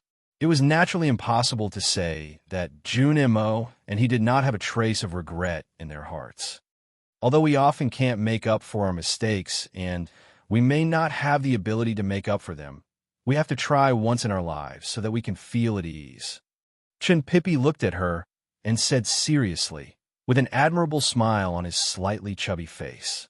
He put the chopsticks on the porridge bowl and pointed at it from afar. With the natural stream and magical finger of the Academy's no-boundary spirit, leaves suddenly fell from the forest, and snow rolled up into a snow line, coming from an unpredictable place and stabbing at her face. There is one more chapter.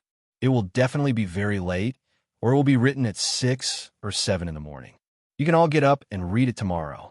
I am working hard on it. To be continued. If you like this work, please come to Chidian. Come to vote for it. Your support is my greatest motivation. Chapter 840. Sang Sang didn't move, but the whole forest seemed to be moving. The whole world seemed to be moving, or more precisely, the space was moving. So the snow line flew past her body and then fell on the soft snow. But it seemed to fall on a mirror and was reflected back into Chin-Pippi's body. Chin-Pippi's face was slightly pale. There was a bloody hole on his shoulder, which was caused by his natural stream finger. He looked at Sang Sang with a touch of bitterness and emotion. This bitterness had nothing to do with the gap in their realms. He had never thought that he could defeat her. This was her world. It was natural that he could not hurt her. If he could hurt her, it would be incomprehensible. He was a little sad at this time because he remembered the first day of the new year several years ago. At that time, Sang Sang was still a skinny black girl. She held a thick quilt and stood silently and stubbornly in the Chong and local government, looking so pitiful. At that time, he performed the natural stream magical finger for the first time to protect her. Sang Sang looked at Chin-Pippi quietly. Since she came to the human world, Chin-Pippi was the first person who dared to attack her. Even the drunkard dared to run away, and the butcher could only squat in the corner and cry. Strangely, she didn't punish Chin-Pippi for his disrespect to Hao Yin. Instead, she turned to the direction of Chong, and said without any emotion, "You refused me there." She looked at Chong, and said to Chin Mao in the handcart. She was talking about how the Abbey Dean entered Chong and alone a few days ago and used the state of pureness. Chin Mao didn't explain, but smiled strangely. There were many emotions in his smile. There was the joy of seeing the shore, the relief of seeing through everything, and the calmness of looking at the clouds. But there was no awe. This was the first time he saw Hao Yin. She was so proud and indifferent, without any human emotion. But in his eyes, she was so interesting. He vaguely understood the changes in her. He wanted to praise the headmaster who had left the human world. He knew that no one could see the direction of the world, not even Hao Yin. Although the West Hill Divine Kingdom was much warmer than Tang and Yin It was still spring, and the temperature was not too high. The wind blowing in the mountains was still a little chilly. The green trees in the mountains were covered with winter dust, revealing a sense of lifelessness. Looking up, there was not a single wildflower in the mountains. The atmosphere on Peach Mountain was tense and depressing. The war against the Tang Empire was not going well. Even the great divine priest of Revelation and the world wayfarer Yi Su were seriously injured. The coalition army of the Divine Hall could not advance a single step in front of the Verdant Canyon. The hierarch lord did not show up again after returning from Chang. There were not many people left in the Divine Hall to begin with. Because of these things, they kept quiet out of fear and did not dare to casually walk out of the hall. Perhaps for this reason, when the tall and fat girl in indigo arrived at the foot of Peach Mountain with the big black horse that had been registered by the Divine Hall, no one noticed them. For some reason, Sang Sang came to the West Hill Divine Palace instead of Chang'an. She led the big black horse and walked among the green mountains. She looked calm and natural, as if she was patrolling her own territory. She led the big black horse into the Divine Hall of Revelation. The inside of the Divine Hall was spacious and quiet. The big black horse's four hooves stepped on the jade-like floor, making a crisp and pleasant sound. The great divine priest of Revelation lay on the bed in the deepest part of the Divine Hall. The dim light shone from the top of the hall and fell on his face, making his wrinkles appear deeper. He looked so old that he seemed to be dying at any moment. In front of the Verdant Canyon, he was knocked down by the eldest brother of the academy with a stick. His sacred sedan was burned to ashes, and his old body was about to turn into ashes. As the great divine priest of Revelation, who could see the future of Hao-Ian Taoism, he naturally knew how serious his injuries were. After being sent back to the Divine Hall, he did not do anything. He even drove Chung Lishua and other deacons of the Revelation Department out of the Divine Hall. He calmly waited for the day to return to Hao-Ian's divine kingdom. This Divine Hall had been dark and quiet for a long time. No one dared to disturb the great divine priest's peace before his death. At this time, there was a sudden sound of hooves. The great divine priest of Revelation opened his eyes with difficulty and looked over. He saw the big black horse and the girl holding the reins. At a glance, he understood many things. His withered eyes glowed again, and his wrinkles became more relaxed. Then he revealed the most sincere and happy smile. Sang Sang walked to the bed and looked at him quietly. She was sure that this human had reached the end of his life. Even she could not let him stay in the human world any longer. She could only let him stay a little longer. The great divine priest of Revelation sensed her thoughts and said humbly and sincerely, "To be able to return to your arms is the biggest wish of my life. Please fulfill it." Sang Sang sat on the bed and reached out to hold the skinny old man in her arms, as if she was holding a baby. There was still no emotion on her face, but she began to emit a calm aura. The great divine priest of Revelation leaned his head weakly on her shoulder and murmured, "You came back a little late." He had met her in the old brush pen shop in Chang'an. 3 years later, he saw the light on the Peach Mountain. Therefore, he made a promise with her in 3 years. That was the 15th year of the Qianqi era of the Tang Empire. Now was the first year of the Tang Empire. For years had passed unknowingly. Sang Sang said emotionlessly, "Playing with time is really not fun." The great divine priest of Revelation revealed a calm smile on his face and then closed his eyes. Sang Sang confirmed that the human soul had returned to the divine kingdom and put his body back on the bed. Then she stood up and led the big black horse out of the Divine Hall. She did not leave the Peach Mountain. She went to the highest white Divine Hall on the Peach Mountain.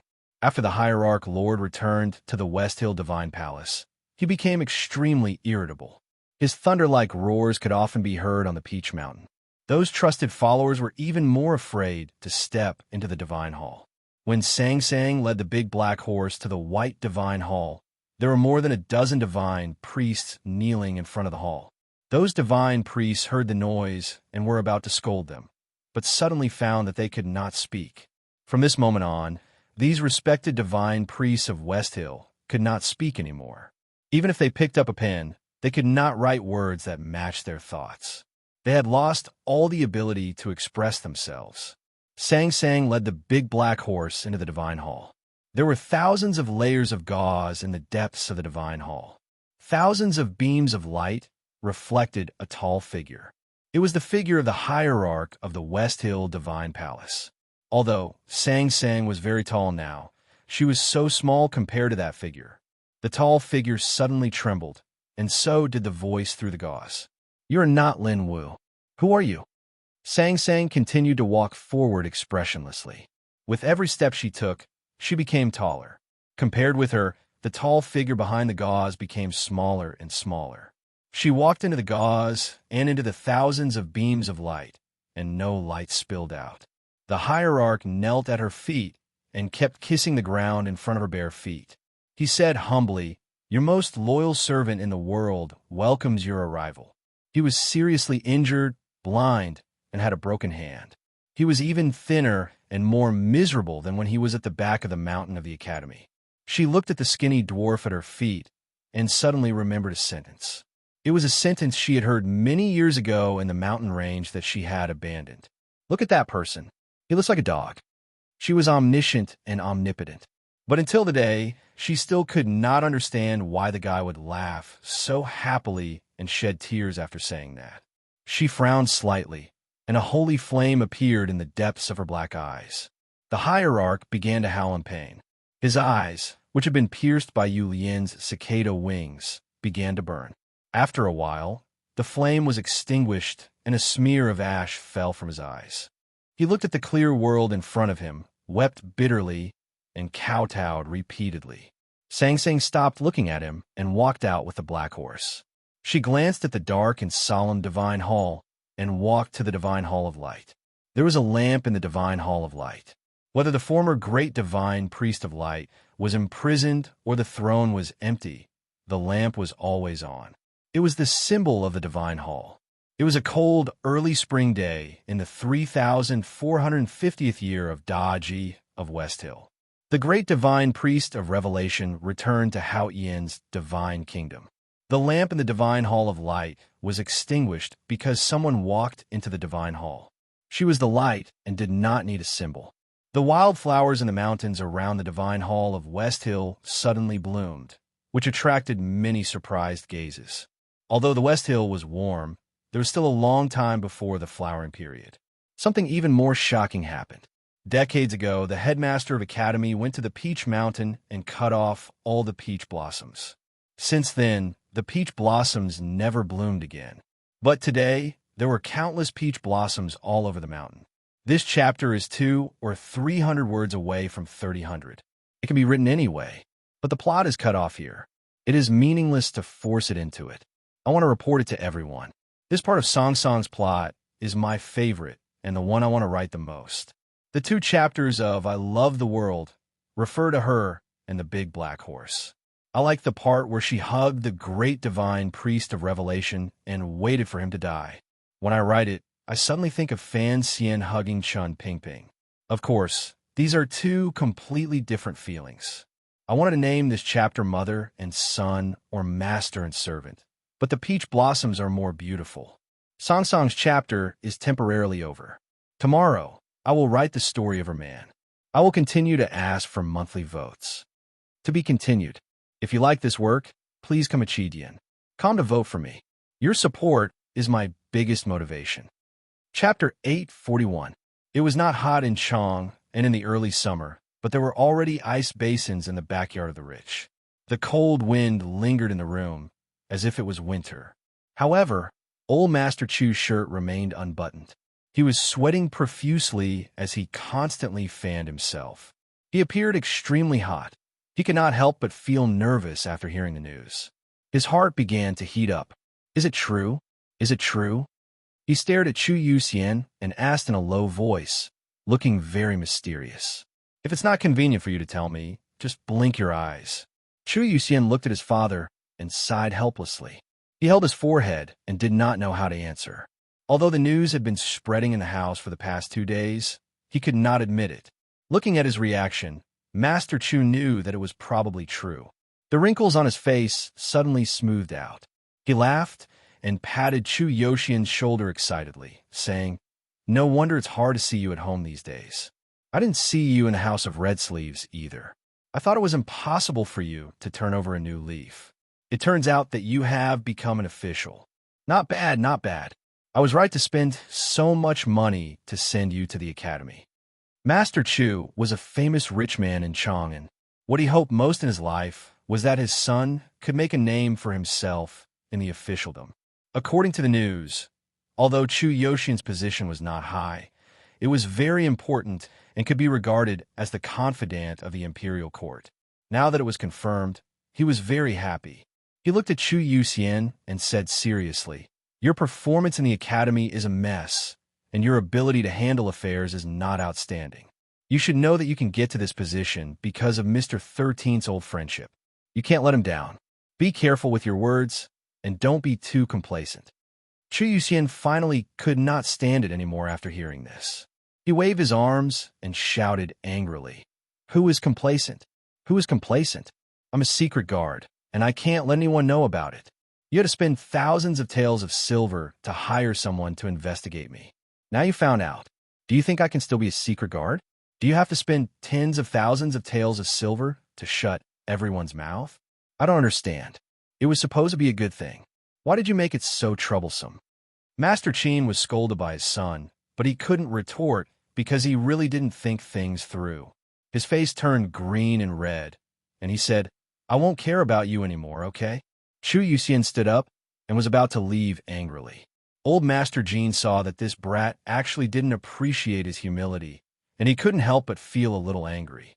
He shouted, "Don't think that just because you are a trusted aide of the imperial court, I won't dare to beat you up. At a time like this, why go out and have fun?"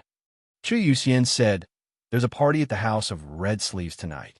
I have to go. I haven't been there for 10 days. What right do you have to go?"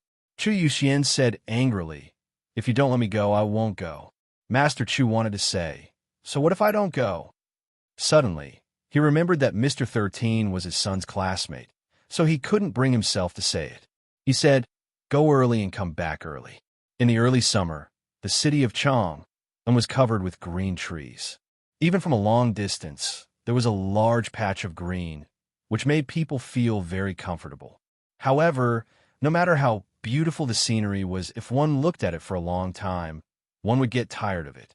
For example, the headmaster of the academy had been looking at the vast world for thousands of years, and he always wanted to go somewhere else.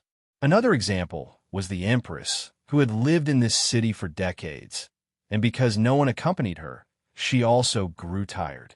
Standing on the city wall, Ningke looked at the mountains and lakes in the city and naturally thought of these two people. Then he thought of what Hongyu said by the Yiming Lake. "You will be trapped in Chang and for the rest of your life, and you will be an angry prisoner." Except for the Qingming festival, he hadn't left Chang and for many days. He began to get tired of it, and there was still a long way to go before he was angry. But he knew that he had indeed become a prisoner. There was a warm wind blowing on the city wall. Early summer, like late spring, was the warmest and most beautiful season in Chang'an. However, eldest brother still did not take off his old cotton-padded jacket. Ningke was very sure that eldest brother's cotton-padded jacket had not been washed since the day he first met eldest brother in the spring of the 13th year of the Tianqi era. He was always covered with dust, but why did he still feel so clean? If the heart is clean, the body will naturally be clean, eldest brother said slowly. Ningke smiled and said, "I have only heard of the saying, if the heart is calm, the body will naturally be clean, but I have never heard of the saying, if the heart is calm, the body will naturally be clean." Senior brother, don't you think this is very unreasonable? Eldest brother walked slowly to his side, looked at the streets under the city wall, and said, "If the heart is calm, the body will naturally be clean." This sentence is very interesting, but it is a pity that your heart can't calm down. If the heart could be really calm, then even if he was trapped in prison, he could still gallop between heaven and earth. Ningke understood what eldest brother meant, but under the current situation, he could not calm down. Eldest brother looked at him with pity and said, "Since you can't calm down, then move a little." Ningke thought for a while and said, "It is too risky." Eldest brother said, The God-stunning array is still here, and I can also leave. Even if there is danger, I believe that I can also resist for a while. We can't let you really waste your time here." Ninkei pointed at the pedestrians in the streets and said, "Their lives and future are all on my shoulders. What right do I have to take the risk with them?" Eldest brother said, "Now you're guarding this city and its people, but if you can't walk out of this city, then this city and its people will be guarding you." Ninkei was silent for a long time and then said, "I understand." Eldest brother said, "According to the method we have thought of a few days ago, it is okay to move a little. Junimo and I are not worried about Chang'an, but what we may encounter on the road." Ninkei said, "If fourth brother's calculation is correct, even if we encounter something, we can solve it. Now we need to confirm the news from the West Hill Divine Palace." Eldest brother asked, "When can we confirm it?" Ninkei was silent for a while and said, "It may never be confirmed. I want to get more information before making a decision. If I really do this, I will still have to trouble you, senior brother." Eldest brother said gently, "Then you can take a look. I will leave first." Ninkei asked, "Senior brother, are you going back to the palace?" Eldest brother said, "There is something wrong with the Long Way River dike. The officials of the Ministry of Works and the Ministry of Revenue are quarreling in the hall. His Majesty and you are still waiting for me to go back and make a decision." Ninkei asked seriously, "Senior brother, is there anything you can't do?" Eldest brother smiled and said, "I don't know talisman Taoism, or I would be a prisoner of this city. But if I were to be imprisoned in Chang, and I think I would not have any objection." After eldest brother returned to the palace, Ninkei stayed on the city wall for a while. He watched the sun gradually sink to the west, and the sunset glow illuminated the city wall of Chang'an. Then he saw the city wall turn into a sea of flowers. Thousands of Tang soldiers walked into Chang and city, welcomed by the warm waving of the people and the scattering of flowers. They belonged to the Northern Battlefront Army and suffered the most in this war. And because of the pressure exerted by the Golden Palace, they could not return to Chang, and until early summer to receive their rewards.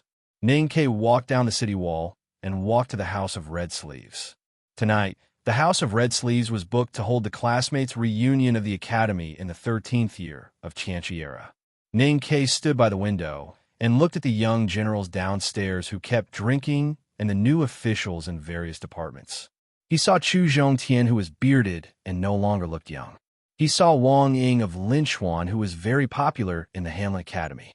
He saw Chun Simiao, He Yingqin, and Chun Zixian and other classmates from Classroom 3. Sidu Ilan and Jin Wucai sat by the table hand in hand and were whispering stories after they parted. Looking at his back, Sidu Ilan asked, "You really don't want to go down?" Ninkei shook his head, walked to the table, and sat down. It was indeed inconvenient for him to go downstairs because of his current status, and there was no need to deliberately make those gestures. In this single room, there were only him, Chu Yuxian, and the two familiar girls. After the mourning period, Jin Wucai married a young official of the Ministry of Works. Looking at her gentle expression, she should be very happy after marriage. But it was unknown whether she sometimes thought a man named Xie Qingyun. Sidu Ilan had been in the army all these years. Since last year, she had been fighting against the cavalry of the Golden Tribe Royal Court at the front line of the northern borderline. Today, she had just returned to Chang'an. The most important reason for holding this reunion was to wait for her return. Chu Yuxian drank a few cups of wine with her. Seeing that Sidu Ilan seemed to want to talk to Ninkei alone, he winked at Jin Wucai, and they went downstairs. Sidu Ilan looked into Ninkei's eyes and said, "It said that it was the prince's idea to cede the Xiangwan plain. If he dies, so does the empress. Even the soldiers in the Northern Battlefront Army can't be angry, but I know that it must be approved by the academy." She had changed into casual clothes. Although she was a little tanned after being exposed to the wind and sun in the northern borderline, she was still beautiful. But the cloth wrapped around her head looked a little weird. Ninkei looked at her and said, "I know what you want to ask. Yes, ceding the Xiangwan Plain to the Golden Palace and Dongshan Commandery to the Yin Kingdom was approved by the Academy, or more precisely, by me." Situ Ilan asked, "Why?" If ceding Dongshan Commandery was just a temporary show of weakness, why cede the Xiangwan Plain? You should know how important that pasture is to the Tang Empire. Ning Ke said, you can probably guess that something happened and the academy had to retreat temporarily. Situ Ilan said, the cavalry of the Golden Palace is really strong. Many of us died there. I feel a little uneasy when I think they may become stronger. Ning Ke said, I will kill them all. Don't worry. Situ Ilan trusted him. Although she knew that no cultivator could destroy the entire Golden Palace, she was not worried anymore, because it was the Academy's promise. She noticed that Ning Ke kept staring at a certain part of her body. She asked with a smile, are you curious? Ning Ke nodded. She pulled off the cloth. It turned out that the waterfall-like hair of the past had already become short and messy. Note: the part about Chu Yuxian was inspired by a student's comment in the book review section. I was looking for a starting point for the plot at that time. Thank you. I will try to finish the next chapter before 1 o'clock. To be continued. If you like this work, please come to Chidian.com to vote for me. Your support is my biggest motivation. Chapter 842. It's not convenient to keep long hair in the military camp, mainly because it's inconvenient to wash it after being stained with blood, so I just cut it off. Speaking of which, it's a lot darker and there are a lot of scars. It's so ugly.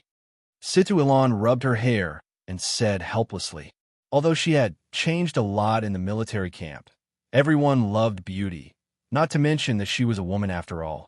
Ning Ke looked at her playful appearance and felt very gentle. He said, in my eyes, you are the most beautiful now, more beautiful than ever before. Situ Ilan said, you don't have to say such words to make me happy. Ning Ke smiled and did not explain. He said, what are you going to do next? Situ Ilan said, the military ministry is going to send me to Gushin Commandery. As soon as she said this, the room became much quieter. Ning Ke knew the intention of the imperial court to send her to Gushin Commandery. It was to use General Yunhui's prestige in the army to divide and conquer the Hua family's power in the army. After all, Hua Shangyue was dead. Liu was very grateful to the Hua family and had to do this work.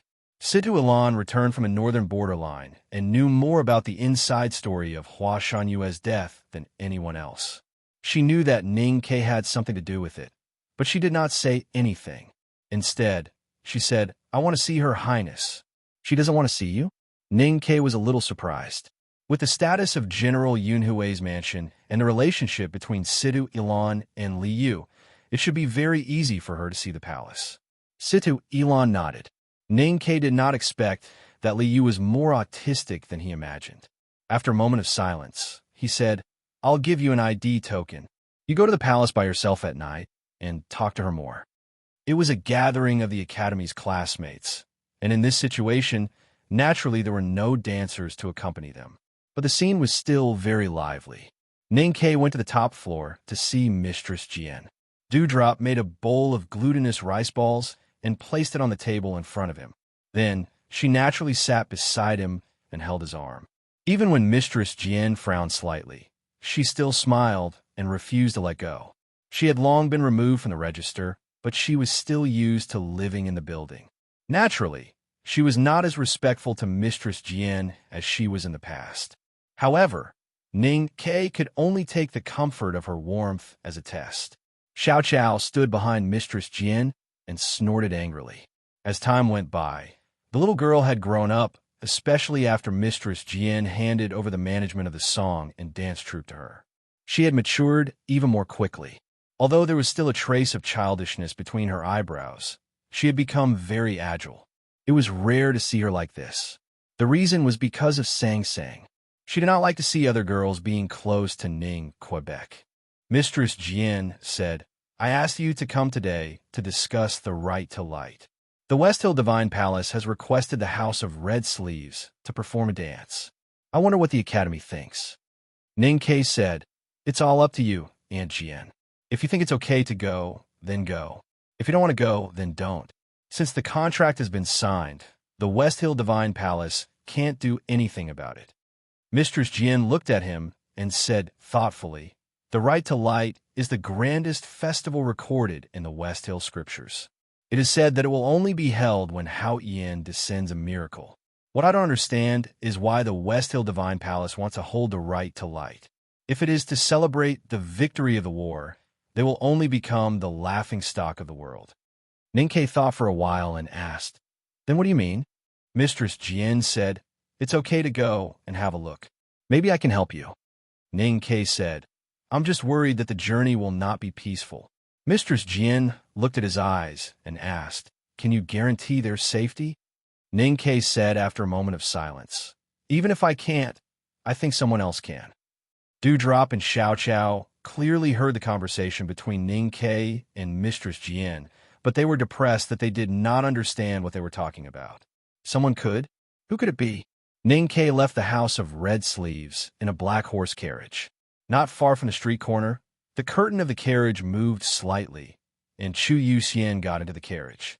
He took out several big envelopes from his arms and arranged them in the dim light in the carriage. He said in a low voice, "Until now, the great divine priest of revelation is still vacant. There is no clue about who is most likely to take over.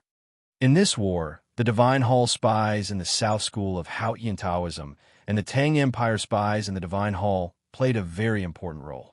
Hundreds of spies in the Divine Hall of Tang launched an attack at the same time and assassinated several divine talisman masters at the cost of their lives.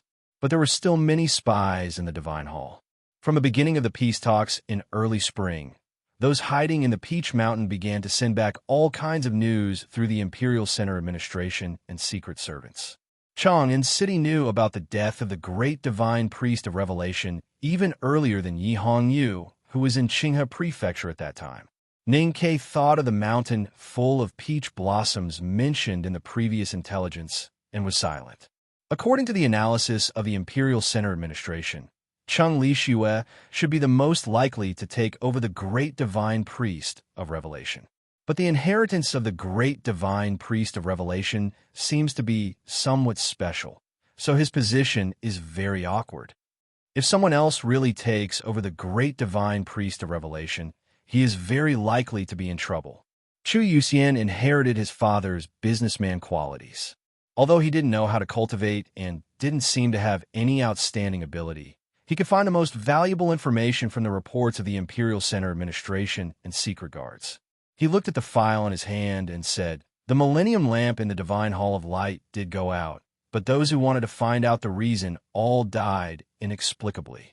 So no one knew the reason. The dozen priests mentioned in the previous intelligence were confirmed to have gone crazy. Except for this, there is no other new information."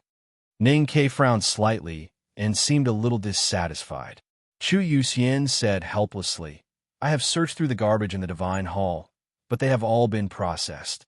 I can't find any marks, so I can't analyze them." Ninkei asked the stables. Chu Yuxian shook his head and said, "No." Ninkei thought for a while and asked again, "The amount of wine?" If it were an ordinary intelligence officer, he might not notice the changes in the number of daily necessities in the Divine Hall. But Chu Yuxian was different. He said a lot. Ninkei looked a little serious and asked, "Are there any horses that are pregnant?" The horses in the Divine Halls of West Hill were all papal cavalrymen's horses, and the male horses would definitely be castrated. So his question seemed a little strange, and Chu Yuxian didn't understand. "No."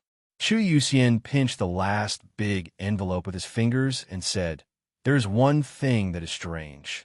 Our people in the Divine Hall once saw a pot of leftover porridge in the stables. Thinking of what you mentioned, he collected the leftover porridge in the pot." Ninkei took the envelope and poured out the leftover porridge. The sour smell immediately filled the carriage. Chu Yuxian couldn't help but frown and cover his nose. Ninkei looked very serious at this time, as if he didn't smell the unpleasant smell at all. He carefully poked the stinky porridge with the tip of a knife and finally found a black mane. "Idiot, thank you for your hard work." He looked at the black mane and said silently in his heart. The black carriage arrived at Yiming Lake. Chu Yuxian got off the carriage and disappeared in the street in the darkness. Ninkei got off the carriage and stood in front of the courtyard in silence for a moment. Then he said to Wang Jinglu, "Get ready. We may have to go on a long journey." Wang Jinglu took off his straw hat, put away the reins, and said, "Have you really made up your mind? This time it is not 10 miles outside the city, but thousands of miles of dangerous land." Ning Ke said, "I have to see it anyway. I'd rather see it myself than let others see it." Yinming Lake, under the night sky, reflected the dozens of lights in the house. It was like the night sky today. The bright moon had taken away too much of the brilliance of the once starry sky, making it very lonely. Ning Ke rowed the boat casually on the lake, and the side of the boat brushed against some new green branches from time to time. The lotus had not bloomed yet, but the lotus leaves had begun to reunite. The lotus leaves were gradually blooming, but people could not be reunited. Looking at the lotuses planted by him and sang, he thought of the drunkard's words again. Every death in the world is a reunion after a long separation. He had never understood how Hao Ian could find the drunkard and the butcher in the human world. He had been investigating and got many clues, which vaguely pointed to the person he once thought was the most impossible. He looked from a green lotus to the Yinming mountain across the lake, as if he could see the wicked girl holding a black umbrella, standing in the wind and snow and singing to him. "If it is really you, why don't I feel anything? Are you no longer my natal character? You returned the carriage and the iron arrows to me, but took the big black horse and the big black umbrella. Do you really want to separate from the family?" But it was not that easy to separate from the family. "Your name is still in my household register, your address is still in the old brush pen shop, and your notes are still buried in the tomb. How about I send them to you?" The night wind in early summer blew Ning Ke's face and gave him a meaningful smile. "Since every death in the world is a reunion after a long separation, let's meet again." The next morning, the famous black carriage passed through the steam of the Bun House and entered the palace under the gaze of many people and the Yulin royal guards. It never came out again. This situation lasted for a few days and caused a lot of speculation. No one knew what Ning Ke was doing in the palace, not even the ministers of the imperial court. They only knew that he did not leave Chang and the spies of the West Hill Divine Palace in Chang and began to be vigilant. They paid a great price for the death of 2 maidservants in the old mansion. They finally got some information. From time to time, a dull knocking sound could be heard from the underground of the small building in the palace. Lights could still be seen in the imperial study at night. All kinds of rare materials, arranged by the Ministry of Revenue, were continuously transported into Chang from all counties. One evening, someone saw a strong man carrying an iron hammer into the palace. When the information was sent back to the Peach Mountain, the West Hill Divine Palace came to a shocking conclusion. The Academy was trying to modify the God-stunning array. But was it true? "It's just a problem with my cervical vertebrae. It's okay. I just need to lie down more. It's just that it affects my working schedule." Continue to ask for monthly votes and recommendation votes. 2 more chapters tomorrow. I also suggest that everyone read the good posts in the book review section. There are indeed many good articles. Thank you for your hard work. To be continued. If you like this work, please come to vote for me. Your support is my biggest motivation. Chapter 843. Ning Ke did not come out after entering the palace. Even Chao Xiaoshu did not know what he was doing. Therefore, when he received the invitation from the academy, he thought he would know. A handsome and cute little attendant was waiting by the mountain path. He bowed politely when he saw them and said, "Mr. Chao, this way, please." When they walked into the clouds and came out again, they were on the cliff platform at the back of the mountain of the academy. Chao Xiaoshu looked at the picturesque scenery and sighed with emotion. If His Majesty did not need him, he would definitely apply for the academy. Maybe he would have the opportunity to become a student of the 2nd floor. Now he was one of them. The Tangs who came to the back of the mountain of the academy for the first time were all nervous. Chao Xiaoshu was slightly better, but Qinshi, who came with him, could hardly control his emotions. He no longer had the feeling that he usually had. Hearing the sound of the waterfall falling into the pool, the little attendant brought them to the small courtyard. Jun Mo was waiting for them in the courtyard. After the 3 of them greeted each other, Jun Mo handed them a file and said, "The academy has made this plan. We can't see anything wrong with it. so we need your judgment. Chao Xiaoshu took the file and opened it. Qinshi was a little confused. He thought that the teachers of the academy were all extremely intelligent people and did not need his judgment. Jun Mo knew what he was thinking and said, "The academy has killed many people, but they usually kill when they encountered them. We have no experience in this aspect." Qinshi understood the meaning of this sentence and suddenly felt a little pressure on his shoulders. He could not help but feel a little proud. He thought that it was no wonder that second brother Chao would bring him along. Second brother Chao finished reading the file and handed it to Qinshi. Then he looked at Jun Mo and said with a serious expression, "What Ning Ke is doing now is also related to this plan." Jun Mo said, "What he is going to do is not written on the file, but it is the most important point." Qinshi looked at the file, and his breathing gradually became rapid. As the brains of the Fish Dragon Gang, he was no stranger to conspiracies and tricks. He had set up many traps in his life, such as the one at the Spring Breeze Pavilion that rainy night. However, he had never thought that he would have the opportunity to participate in such a plan. It should be known that those two targets were no different from immortals to him in the past. The plan in the dossier was initially conceived by Fan Yu and Ning Ke, the fourth brother of the academy, and then drafted by eldest brother himself. There was no problem with the plan if it was only based on theory and logic. However, the academy lacked experience in this area, so they had to rely on the Fish Dragon Gang. Qinshi held the file tightly and read it for a long time. He forcibly suppressed his excitement and nervousness, and his brain worked quickly. After a long time, he finally raised his head. "This setup is very good. I just need to modify some of the details. Give me one night, and I'll be able to complete it. I believe that even if those two are immortals, they won't be able to tell." He looked at Jun Mo and said, "But the most crucial problem is where can we find a suitable executor? Those who dare to do it must be extraordinary. Ordinary people don't have the guts." Jun Mo said, "I heard that on the day the Abbey Dean entered Chong, and there were thousands of people who were hot-blooded and stood in front of youngest brother to protect him. It's not difficult for me to find such a person. If there's no other way, I'll let the two new disciples of the academy go. They haven't officially started cultivating, so they just meet the requirements." I was also on the Vermilion Bird Avenue that day. Qinshi shook his head and said, "At that time, ordinary people relied on a moment of courage. Now, they have to plan and then take action. It's completely different." Chao Xiaoshu, who had not spoken much, suddenly said, "There's another way."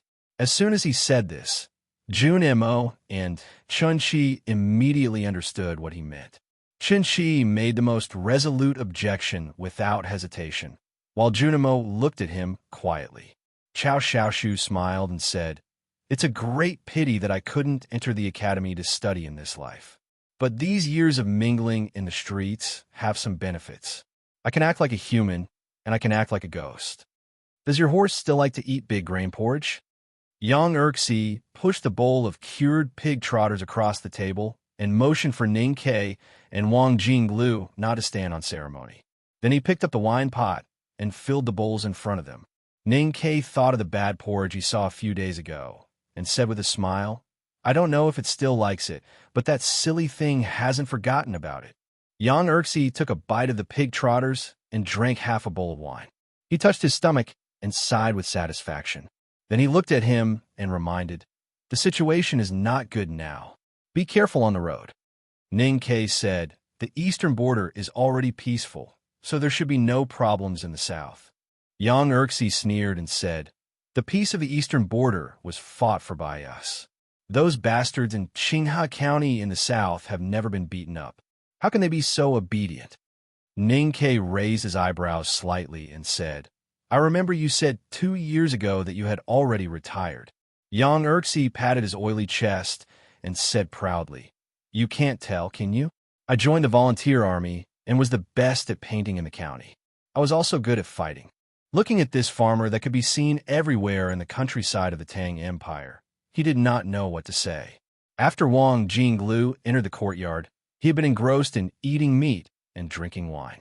He did not understand how Ning Ke knew such a farmer and why he stayed here until he heard this sentence. He raised his head and held the wine bowl in front of Yang Erxi with both hands. He said seriously, "I admire you." Yang Erxi picked up the wine bowl and clinked it with him casually. He drank the remaining wine in the bowl and said, "Compared to those dead guys, there is nothing to admire." Ning Ke only then noticed that there was a scar between his eyebrows. Yang Erxi pointed there and said with a smile, "I was really lucky.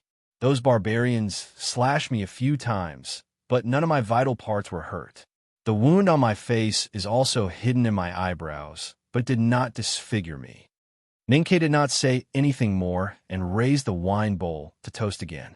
Yang Erxi raised the wine pot and found that it was empty. He shouted towards the window, "Go to the village entrance and get another pot of wine.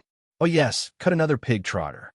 When I was at the eastern border, I always wanted to eat the pig trotters at home." Yang Erxi looked at Ning Ke and Wang Jinglu and said emotionally, "Why do you think we risked our lives? Isn't it for the wife and children at home? To have delicious meat to eat?" At this moment, his wife's grumbling voice came from the courtyard. "All you know is to eat meat and wine every day. You treat everyone you see. Aren't you afraid of eating all the money at home?" The voice was neither loud nor soft, so the people outside the courtyard could not hear it. But it was definitely heard by the two people sitting at the table eating meat. Wang Jinglu was a little uneasy, but Ning Ke did not seem to hear it at all. Yang Erxi felt very embarrassed. He slammed the table angrily and shouted, "What are you talking about? Can't I eat a piece of meat and drink a bowl of wine when I get home? Do you not want me to come back?" The courtyard suddenly became quiet, and then the sound of a woman crying could be heard. Yang Erxi felt even more embarrassed and shouted, "Crying, crying, crying. You only know how to cry. You cry when I'm not at home, and you still cry when you come back. I risked my life at the eastern border and earned 200 taels of silver. Can I eat a few meals of meat? Also, if you dare to pick meat from my bowl for my son at night, I will beat you up." The woman's crying stopped. She began to chop the pig trotters, scolding the heartless man as she chopped. Ning Ke looked at him and asked carefully, "Really?" Yang Erxi said, "She's a woman. If I don't beat her up, how could she be obedient?" Ning Ke asked, "Aren't you afraid that she will go to the county government to report you?" Yang Erxi looked a little embarrassed and said, "Momentum. This is momentum. Do you understand?" Ning Ke thought about the purpose of this trip to West Hill and felt that he had learned something. After eating and drinking, it was time to say goodbye. Yang Erxi sent them to the mill and said, "I don't know who you are, but I think you are not an ordinary person. I don't know what you're going to do. If you're going to kill people, kill a few more for me." If he had not drunk too much, Yang Erxi would never have said this. Ning Ke asked with a smile, "How did you know?" Yang Erxi said, "We only met once 2 years ago. If it were not for the black horse that drank up my bowl of porridge, I would have forgotten about you. How can an ordinary person afford to raise a horse like that?" Ning Ke asked, "How did you know that we were going to kill people?" Yang Erxi said, "You are Tangs." Ning Ke said, "And?" Yang Erxi said matter-of-factly, "If we Tangs go to Qingha at this time, what else can we do but kill people?" At this moment, a pair of siblings ran over from the other side of the road. Yang Erxi squatted down and picked them up. He looked at Ning Ke and said proudly, "My daughter, my son. What do you think? Not bad, right? The top few in the school." Ning Ke said, "I don't have children. What are you so proud of?" Yang Erxi said, "Have you married?" Ning Ke nodded and said, "Yes, you have met her." Yang Erxi said, "The little girl who likes to drink?" Ning Ke said with a smile, "She probably doesn't like to drink anymore." Yang Erxi said, "It has been 3 years. Why hasn't there been any news?" Ning Ke said, "I have no problems. I think she has some problems." Yang Erxi said unhappily, "I don't like to hear this. You are a man. How can you push everything to a woman? If you have problems, try to solve them. Don't complain." Ning Ke said seriously, "That's what I plan to do." The daughter in Yang Erxi's arms looked at the two strangers and asked curiously, "Father, who are they?" "They're my friends from Chang'an." Yang Erxi said proudly, meaning that her father did have friends from Chang'an. He didn't lie to her before. The daughter looked at Ning Ke and rolled her eyes. She asked, "Where are you going?" Ning Ke said, "I'm going to the south." The daughter asked curiously, "What are you going to do in the south?" Ning Ke said with a smile, "To pick up my wife." The daughter said happily, "Is the bride beautiful?" Ning Ke thought for a while and said, "Not really." The daughter said seriously, "Even if she is not beautiful, you can't abandon her." Ning Ke looked at her and said seriously, "Of course." Young Erxie has begun his journey to pick up his wife. If you have any impression of the last part of the dialogue, you should remember the chapter in the first volume, the dialogue between young Erxie and his children. It's Nightfall, my favorite. Every time I write about young Erxie's family, I can't help but feel happy. Deep down, I still like local literature. It's been 10 years since the incident in Ingxiao. It's been 10 years. Woo. In addition, after being reminded by Xiao Xiao, he realized that the 8th chapter was about the bias of a calm mind. At that time, he had been thinking of asking Ning Ke to calm his mind, but after thinking about it, he decided to change it. This was not a problem of upbringing, please understand. Then, I really wanted to crazily write 300,000 this month, but I'm really getting old. It looks like there's no hope. I'll try my best to write more and better. I'll write 1 chapter today, 2 chapters tomorrow, and 3 chapters the day after. I won't slack off. To be continued. If you like this work, please come to Chidian. Come to vote for me. Your support is my greatest motivation. Chapter 844. The summer in the southern wilderness of the Tang Empire was not hot. It was as gentle as the Empress, who is also called Summer. It was very comfortable. Along the way to the south, Ning Ke naturally thought of the trip to the Lang Temple with Sang Sang. It was here that he fell in love with this place. He and Wang Jinglu rode in an ordinary carriage. When they reached the Verdant Canyon, they could not go any further. They abandoned the carriage and walked on foot, struggling to find a path among the rocks. There were many Tang soldiers reinforcing guard posts in the steep canyon. The imperial court did not intend to completely seal the Verdant Canyon. Naturally, they wanted to recover the Qinghe River one day. Walking out of the Verdant Canyon, they saw weeds growing in the wilderness. Even the mature, cultivated land had been abandoned. Brown bloodstains could be seen in the fields, as if they would bleed with a casual step. Ning Ke seemed to see the late autumn of last year, when his senior brothers and sisters stood here facing hundreds of thousands of troops. He seemed to see second brother fighting with the world with an iron sword. He felt the pressure on his shoulders heavier. It was late. The two rested in the open air in the wilderness in front of the Verdant Canyon. The insects were chirping in the summer night, and the bright moon rose from the mountains. Ning Ke was speechless as he looked at the moon. When they woke up the next morning, he and Wang Jinglu continued to the south. What they saw was no different from previous years. The small bridge, the flowing water, the white walls, the black eaves, and the famous gardens along the Fuchin River were all beautiful. There are no traces of war in Yangzhou City. The bluestone streets were as clean as if they had been washed. There were no bloodstains. Vendors called out to their customers in a soft local accent, and the unique aroma of pickled duck filled the restaurants. If it were not for the well-equipped warlords patrolling the streets, it would be impossible to imagine that so many people had died and so many murders had occurred in this city a few months ago. Ning Ke and Wang Jinglu walked to the back garden of the mayor's mansion. He looked at the green bamboos sticking out of the wall in silence. There were spots on the bamboos that looked like tear stains or blood stains. On that day, the city defense mansion gathered the West Hill Divine Palace Coalition Army as an order and gathered the officials of Yangzhou in the mansion. Then, they suddenly turned hostile and asked these officials to surrender. After they refused, they started a bloodbath. A total of 13 imperial court officials were killed, and 3 of them were even descendants of the warlords. Wang Jinglu looked at the city guard mansion and said in a low voice, "The person in charge of this matter is called Zhong Dejun." At that time, he was the commander of the city guard mansion. He was the son of the city guard. The warlords invited the admiral of the navy to Fuchin River for a discussion and set up an ambush.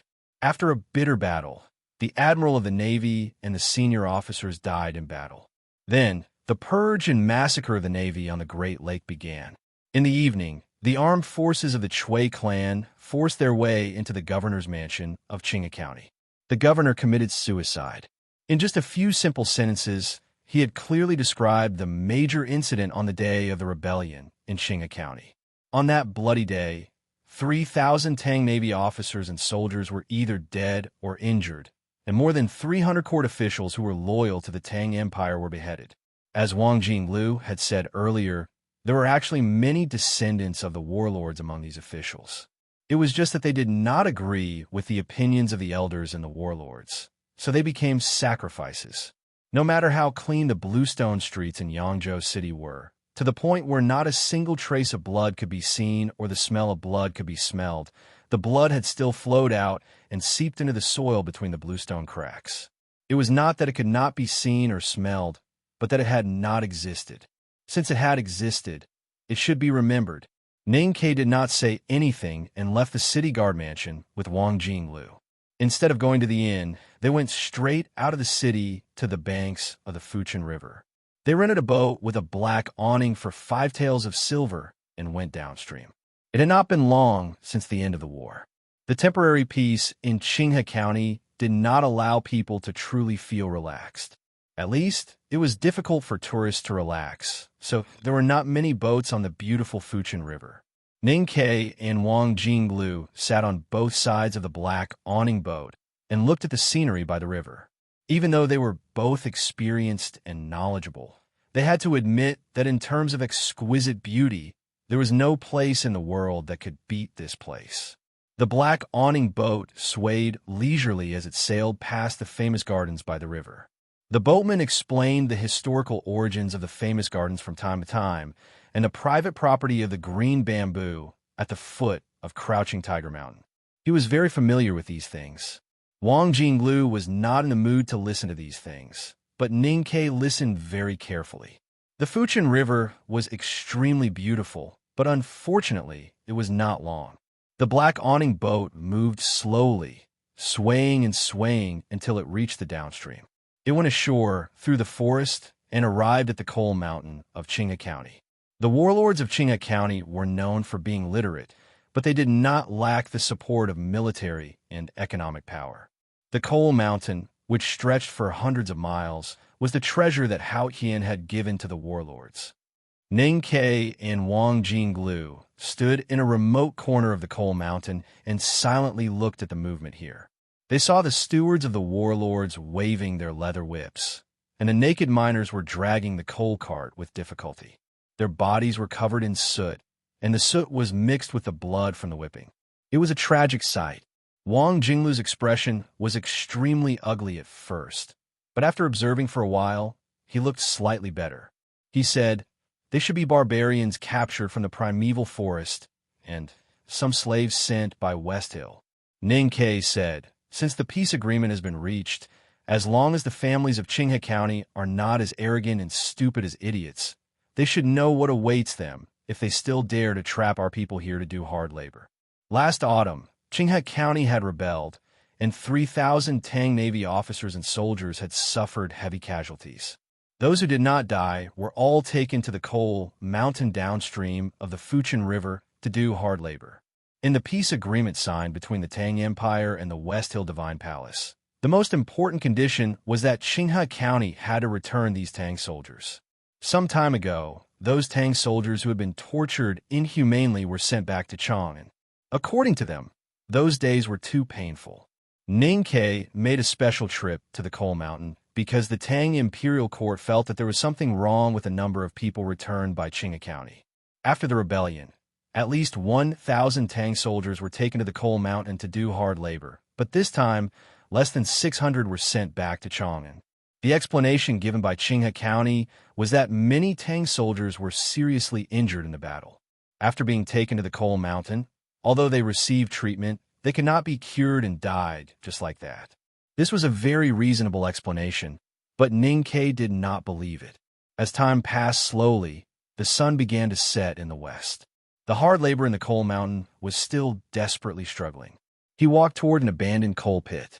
According to the secret guard's intelligence, when the West Hill Divine Palace's diplomatic corps left Qinghai and began to prepare for negotiations with the Tang Empire, The coal pit became quiet and no one entered it again. Ning Ke and Wang Jinglu walked along the tunnel into the abandoned coal pit.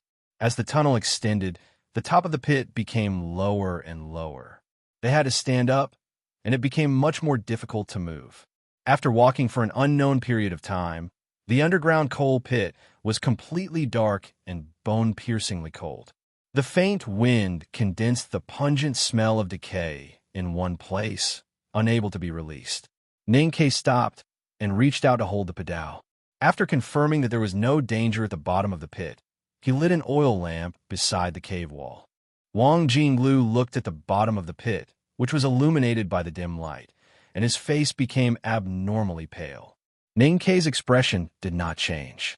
He squatted down and used his hand to touch the leg bone of a rotten corpse. After confirming that it had been smashed by a heavy object, he walked inside and looked at the injuries on the corpses. There were at least hundreds of corpses at the bottom of the coal pit.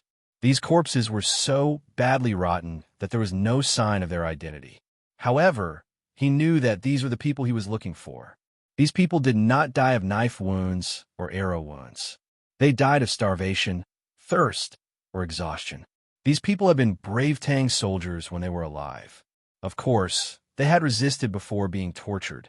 That was why the whips had taken away the flesh on the bones, and why the leg bones had been broken by the stones.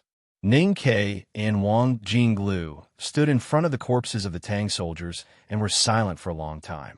The Tang Empire had always given the highest respect to the soldiers who fought for the country. Even a corpse would not be allowed to wander outside, let alone the Tang soldiers who had been alive at that time.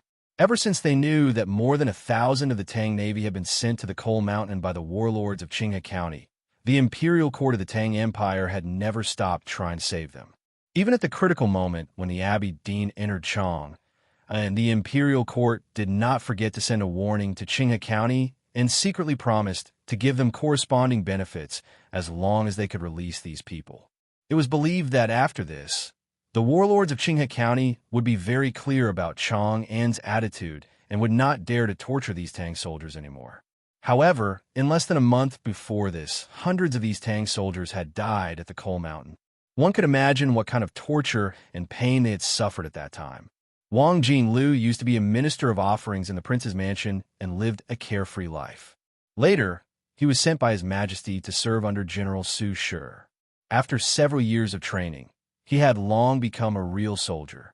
Looking at the hundreds of corpses at the bottom of the pit, he said, "We have to find a way to send them back." Ning Ke had been in the army in the city of Wei for many years and knew the customs of the army. However, he did not agree with Wang Jinglu and said, "It's not a problem to be buried here, but we need to build a better tomb." Wang Jinglu understood what he meant. One day, the Tang Empire's cavalry would rush out of the verdant canyon and sweep across the south of the human world. Qinghe County was and would be the territory of the Tang Empire in the future. Ning Ke said, "When I slaughtered the Qinghe County Guildhall in Chong, and some people always thought that I was too ruthless and worried that it would affect the hearts of the people of Qinghe. If they saw this scene, I don't know if they would still insist on their views. We can take our time to build the hearts of the people, but the dead people will urge us to move faster." Wang Jinglu said, "There are still many people in Qinghe County who are loyal to the Tang Empire. Even many of the descendants of the warlords still consider themselves Tangs. Otherwise, there would not have been so many descendants and officials who died during the rebellion. I'm just worried that if we kill too many of them, it will push them to the opposite side." When the warlords rebelled, those people did not stand up to express their opinions. When more than 300 Tang officials were beheaded, they still stood by and watched silently. I don't know where their hearts are, but I only know that they were once silent. That means they are accomplices and that they have a reason to die. Ning Ke said, "My hands are stained with a lot of blood, and no matter how I wash them, I can't wash them clean. Some people seem to have no blood on their hands, but even if they jump into the Fuchin River, they won't be able to wash them clean. Try to finish the next chapter before 1 o'clock. To be continued. If you like this work, please come to Chidian. Come to vote for me. Your support is my greatest motivation." Chapter 845. Outside Yangzhou City, The Fuchin River was the most beautiful. Inside the city, the thin lake had the best view. It was already summer, and the lake was covered with lotus leaves. The willow trees by the lake were shady. The House of Red Sleeves song and dance troupe went to the West Hill Divine Palace for the right to light. As usual, they stayed in the Song family's courtyard by the thin lake. The atmosphere was as depressing as before. It was still the fourth steward of the Chui family who came to send out the invitations. This steward did not hide his severed fingers behind his back. Instead, he placed them calmly in front of him, as if he wanted these girls from Chang and to see clearly what kind of harm he had suffered because of them. 3 years ago, the House of Red Sleeves went to the Lang Temple for the Lan Hungry Ghost Festival. It happened to be Elder Chui's 100th birthday, and the Chui family wanted the House of Red Sleeves to present a lost song. Ning Ke wrote a letter, and this arrogant fourth steward had several fingers broken and was punished with a board many times. As time passed, many things had changed. Today, the Chui family invited the House of Red Sleeves to the Chui Garden by the Fuchin River to celebrate the birthday of the clan leader, Chui Shi. They also asked them to present a song. Xiao Xiao, who was calm and proud last time, became more and more low-key now. Qinghe Prefecture was no longer part of the Tang Empire, and the reputation of the academy was not enough to ensure the girl's safety. Xiao Xiao looked at the West Hill Divine Palace priest beside her. The priest did not seem to hear anything. Although he was ordered to bring the House of Red Sleeves back to the West Hill Divine Kingdom, it did not mean that he did not want to see these proud Tang girls being humiliated in Qinghe Prefecture. Seeing the young lady in charge of the House of Red Sleeves accept the invitation, the fourth steward of the Chui family smiled with satisfaction. He gently stroked his itchy, broken fingers and walked out of the Song family's courtyard with his head held high. On the streets of Yangzhou City, a noise entered the small green curtained sedan. The fourth steward frowned slightly and lifted the curtain. He said in a low voice, "What is young Master Tang doing there?" Ning Ke and Wang Jinglu returned to Yangzhou City. They wore straw hats and looked like ordinary people. They were not eye-catching and did not arouse anyone's suspicion. Walking on the street, Ning Ke suddenly stopped and looked up at the signboard with the words Qinghe Post Office written on it. He could not help but remember that this place used to be called the Tang Post Office, and Sang Sang had sent a banknote to the city of Wei here. Before he had time to sigh, his attention was attracted by the noise on the street. He and Wang Jinglu walked over to take a look and saw that the crowd was surrounded by several young men dressed like scholars. One of them was saying something loudly, while the others were glaring at the armed forces of the warlords who were maintaining order. After standing in the crowd and listening for a while, Ning Ke found out that the young man who was speaking loudly was a disciple of a side branch of the Chui family. Child Chui waved his arms and looked at the arrogant people of Yin and South Jin Kingdom. He shouted angrily, "Why should we Tangs allow foreigners to be arrogant in our land? Why was the deacon who injured the girl last night sent out of Yangzhou City today?" Those descendants of the clans who were wielding their sabers were somewhat displeased. There were also people in the crowd who angrily refuted his opinion. In the end, the debate naturally turned to whether the people of Qinghe were Tangs or not. What blasphemy against Haoyan! This is all a one-sided statement from the West Hill Divine Palace. Who can prove it? I, Chui Huasheng, was born a Tang and have been proud for more than 20 years. Now you say that I am not a Tang and want me to be a lowly dog like the people of South Jin Kingdom and Yin. Why should I agree? The crowd gradually quietened down. Ning Ke looked on coldly and realized that Chui Huasheng and the young men beside him were all descendants of the clans. He confirmed that there were indeed many people in Qinghe County who were loyal to the Tang Empire, especially those who were not blinded by the mossy walls. At this moment, the crowd gradually parted and a small sedan with green curtains walked in. The fourth steward of the Chui clan lifted the curtain and got off the sedan. He looked at Chui Huasheng and said coldly, "Young Master Tang, your cousin and uncle, as well as hundreds of people from the clans of Qinghe, were buried in the guild hall of Chang'an City. Do you still want to call yourself a Tang?" Chui Huasheng saw that it was this person and was stunned at first. Then he said with a pale and sorrowful face, "My wife's family, the Chiu family, was annihilated by you last autumn. More than 40 members of my family died, and their corpses were not found. Even my nephew, who was only 4 years old, was killed by you. My brother, who was the prefectural secretary, was beaten to death by you with rods. According to your opinion, if I still call myself a descendant of the clans of Qinghe, how can I face them?" The fourth steward's face became increasingly gloomy, and he said, "Young Master Tang, you should know that this is the wish of Qinghe for 1,000 years. There is no turning back now that things have come to this. Why are you so stubborn?" Cui Huasheng shouted sternly, "I am stubborn. What can you do to me? Qinghe today is a land without a country and without laws. Can you punish me for my crimes?" The fourth steward said coldly, "Even if there are no laws, there are still clan rules. Someone, tie young Master Tang up and send him to the ancestral hall for the clan to deal with." As soon as he finished speaking, several people rushed out from the crowd and kicked the young men to the ground. They tied them up tightly with hemp ropes and lifted them up on wooden rods. They walked towards the clan ancestral hall outside the city. It was still the beautiful Fuchin River. It was only then that Ning Ke realized that there were many cages made of bamboo by the river. They were probably used to drown pigs. Over the years, countless men and women had drowned in the beautiful Fuchin River. Who knew how many souls had died in the gentle and beautiful water plants in the river? He stood by the river and looked at the water plants. He listened to the sounds of rods and the cheers of the people coming from the ancestral hall of the Cui family. His expression did not change. After a long time, he turned around. There were nearly 1,000 people surrounding the ancestral hall. Cui Huasheng was dressed in white. His face was pale, and his body was covered in blood. He hung on a pole outside the ancestral hall and seemed to be dying at any moment. Wang Jinglu walked back to his side. Ning Ke said, "Cheering doesn't mean that everyone agrees with the Cui family's punishment. It's just that Cui Huasheng is usually a high and mighty playboy.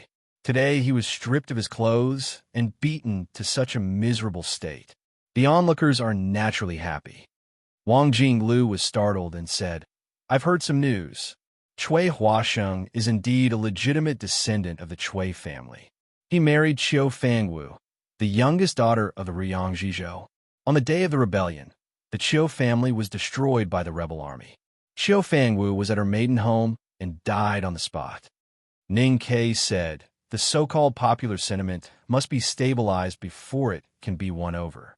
The Cui family did not hesitate to let their own descendant die to silence the people of Qinghe County. Wang Jinglu asked softly, "If that's the case, should we save him?" Ning Ke said, "This person loves his wife very much. It's painful for him to live now." Wang Jinglu said, "At least he shouldn't suffer while he's alive." Ning Ke said, "There are still 2 people in the knowing destiny state by the Fuchin River. I won't take the risk for this person. Of course, if he can survive this time, he might be of some use in the future." After saying this, he turned and left the ancestral hall. He looked at the other side of the Fuchin River and sensed the faint fluctuations of the array intent coming from the manors. He thought to himself that it was indeed a place with a longer history than the academy. Its heritage should not be underestimated. There were 2 people in the knowing destiny state by the Fuchin River. This did not make him feel afraid. However, if he were to fight, it would be a big commotion. Then everyone would know that he had left Chang'an. At least before entering the West Hill Divine Kingdom, he could not let anyone know that he had left Chang'an. Otherwise, all the powerful cultivators in the world would try to kill him. After all, he had signed an agreement with the West Hill Divine Palace to ensure the safety of Qinghe County. If he killed too many people here, the Divine Hall would not tolerate it forever. Before the Academy dealt with the drunkard and the butcher, the 2 swords hanging over the Tang Empire, there were many things that he could not do. However, there were some things that he could and should do. As Yang Erxi said, if the Tangs went to Qinghe County now, what else could they do other than kill people? Ning Ke did not enter Yangzhou City this time. He stood in the woods outside the road and looked at the official on the white horse in silence. The official was very young, elegant, and calm. He was accompanied by dozens of subordinates and soldiers. He did not forget to wave to the people of Qinghe County on the road, which attracted a burst of cheers. In Ning Kei's eyes, this young official was very funny. This was because he was wearing the official uniform of the Tang Empire. Only some details were changed, which made him look a little funny. Moreover, Ning Kei had always thought that this person was funny because his name was Zhong Dajuan. On the day of the rebellion, he made the most contribution. He is also the son of the governor of Yangzhou City, so he received many benefits after the incident. If Qinghe County declares to be a nation, he will probably be conferred a title. Wang Jinglu looked at Zhong Dajuan and said, the more contributions he made during the rebellion, the more Tangs he killed. All the officials of Yangzhou City were tricked into the governor's mansion by this person and then killed by the assassins lying in ambush. Ning Kei looked at Zhong Dajuan's hand that was holding the reins and said, I will leave after I kill him. Make preparations in Yangzhou City.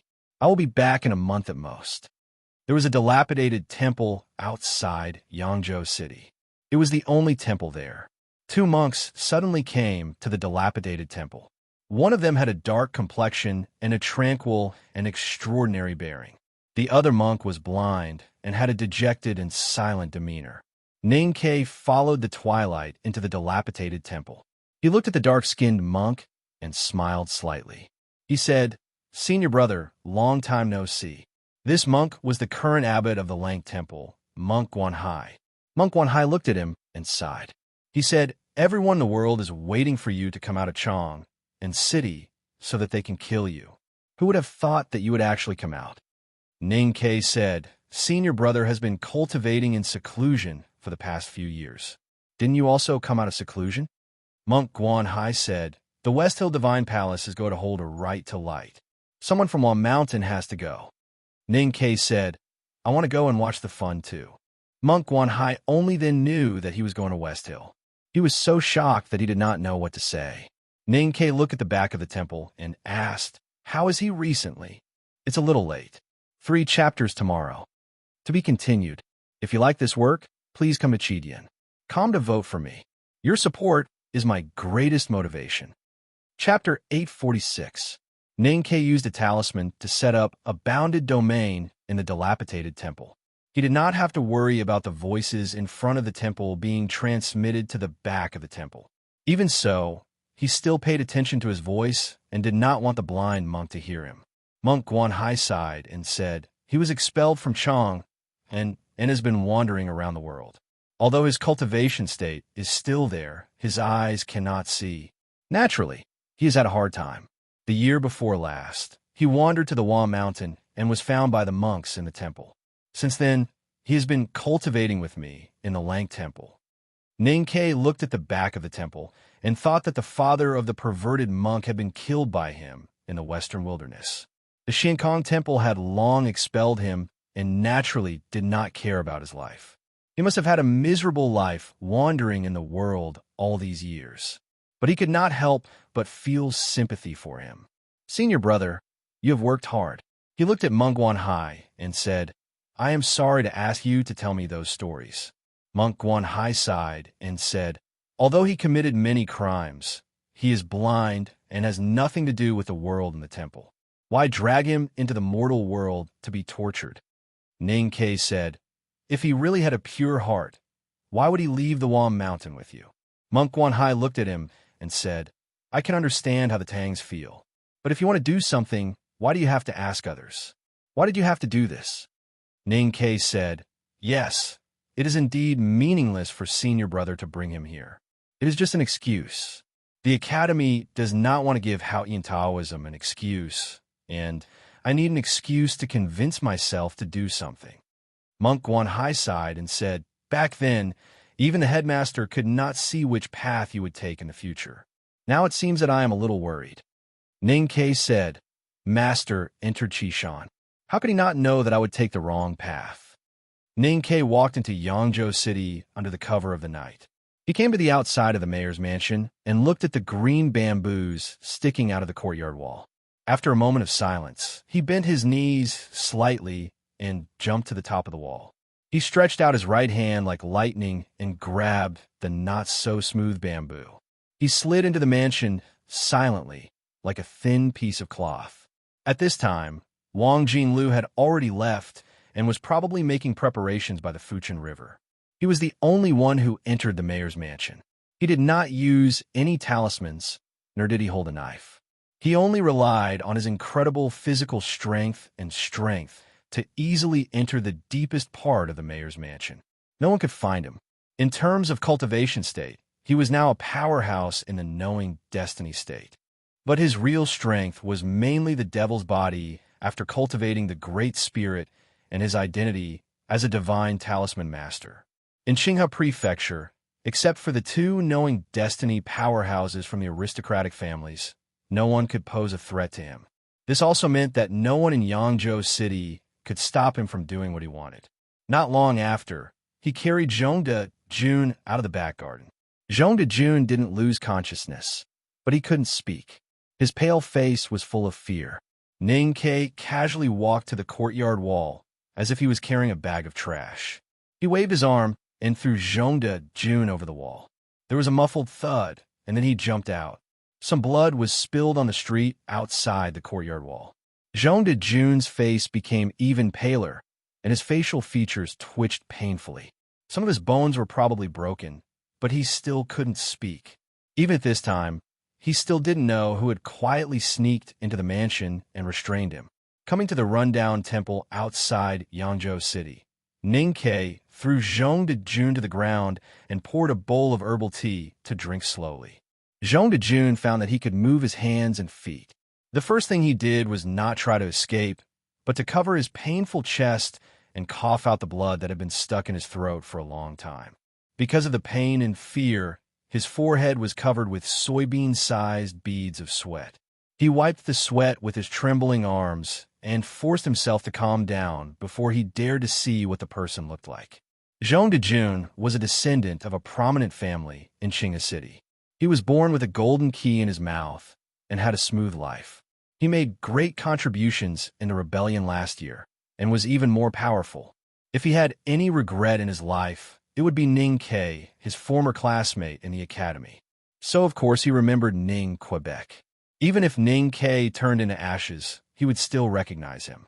How could he forget the person who had brought him endless humiliation? What made him feel even more humiliated was that he couldn't hate Ning Ke when he saw him again after such a long time. It had nothing to do with the pain in his body. It was only related to fear and despair. Even if he was famous in Yangzhou City, how could he be compared to Mr. 13 of the Academy? The confrontation between Prince Longqing and Ning Ke might be a good story from another perspective. But if people knew that he had secretly hated Ning Ke for many years, they would definitely laugh at him endlessly. Just like what Zhong De Jun had thought with unwillingness, self-mockery, helplessness, and despair in countless nights in the past few years, Ning Ke had basically forgotten the small stories in the academy. He didn't know that Zhong De Jun hated him so much, but he really hated Zhong De Jun. Zhong De Jun sat up with difficulty and looked at Ning Ke's back in front of the broken Buddha statue. He opened his mouth and wanted to say something, but he didn't know what to say. Would it be useful to beg for mercy at this time? Ning Ke turned around. Zhong De Jun asked in a trembling voice, "What are you going to do?" Ning Ke looked at him without saying anything. His eyes were calm and emotionless. Seeing Ning Ke's eyes, Zhong De Jun knew that he would definitely suffer a lot today. He might even die, but he didn't understand why Ning Ke would do this. "Why?" he asked. Ning Ke still didn't say anything. He just looked at his eyes quietly. Zhong De Jun saw the killing intent in his eyes. He saw the blood in the defense mansion that day and the unwilling eyes of the Tang officials who were killed by knives and axes. His body began to tremble violently. The desire to survive overwhelmed his fear. He clenched his fists tightly in front of his chest and shouted in a hoarse voice, "The Academy signed the contract. You can't kill me." Ning Ke still didn't say anything. Zhong De Jun knelt in front of him and spread out his hands. He tried his best to explain, "I'm just following orders. Besides, I'm just a nobody in Qinghe Prefecture. If you want to kill people to establish your authority, there's no point in choosing me. What's more, if people know that you've left Chang and the powerhouses of Haotian Taoism will come to kill you. Why do you have to take such a risk for a nobody like me?" Ning Ke looked at him quietly and didn't say a word. Jean de June was desperate and shouted in horror. When you kill people in the guild, you didn't sign the contract. But if you kill me now, it's a provocation to the Divine Hall. The Divine Hall wants the whole world to submit to us. How can we allow this to happen? Do you want to start a war again? What on earth do you want to do? It was unusually quiet in the ruined temple. Only Jean de June's screams kept ringing, echoing between the broken Buddha statue and the dirty old curtains. This strange feeling was driving him crazy. He slapped the dusty ground desperately and explained the reason why Ning Ke couldn't kill him in a hoarse voice. He belittled his identity and made the most painful confession and the craziest insults, just to save his life. "You're scaring me, aren't you?" Jean de June looked at Ning Ke, his face full of snot and tears. He laughed like a madman and said, "You can't kill me, so you want to scare me crazy." He seemed to have grasped the key point of this matter. He waved his arms excitedly and shouted, "I understand. You're scaring me. I, Jean de June, will not be scared by others." Hearing this, Ning Ke smiled and left the ruined temple. Looking at the tightly closed temple door, Jean de June's face was full of astonishment. His arms were still in the air, and he had no idea what was going on. Why did Ning Ke just leave like this? At this moment, a voice came from behind the temple. "Are you Jean de June?" Just as the voice died away, a monk holding a bamboo stick walked out from behind the temple. He wore a cloth kasaya and slightly tilted his head. His eyes were deep and dark like a hole. Jean de June looked at the blind monk and answered subconsciously, yes. Hearing his answer, the blind monk laughed. His laughter was hoarse and loud, hitting the four walls of the ruined temple and shaking the dust off. However, it seemed so resentful. Jean de June felt a little strange and asked, "Who are you?" The blind monk was silent for a moment and said slowly, "I'm Wu Dao." Jean de June felt the name was familiar, but he couldn't remember where he had heard it. Wu Dao walked to Jean de June and squinted his blind eyes. He looked at Jean de June, who he couldn't see, and asked indifferently, "Have you stayed in Chang'an?" Jean de June became more vigilant and answered cautiously, "Only for 2 years." The blind monk was the illegitimate son of a Vedanta of Xiankong Temple. Because of his bad behavior, he was expelled from the wilderness. After he set foot in the mortal world, he got into many love affairs and violated many good women. He once participated in the mountain climbing test of the 2nd floor of the academy. It was on that day that he met Ning Ke and Sang Sang. He fell in love with Sang Sang at first sight and wanted to get close to her.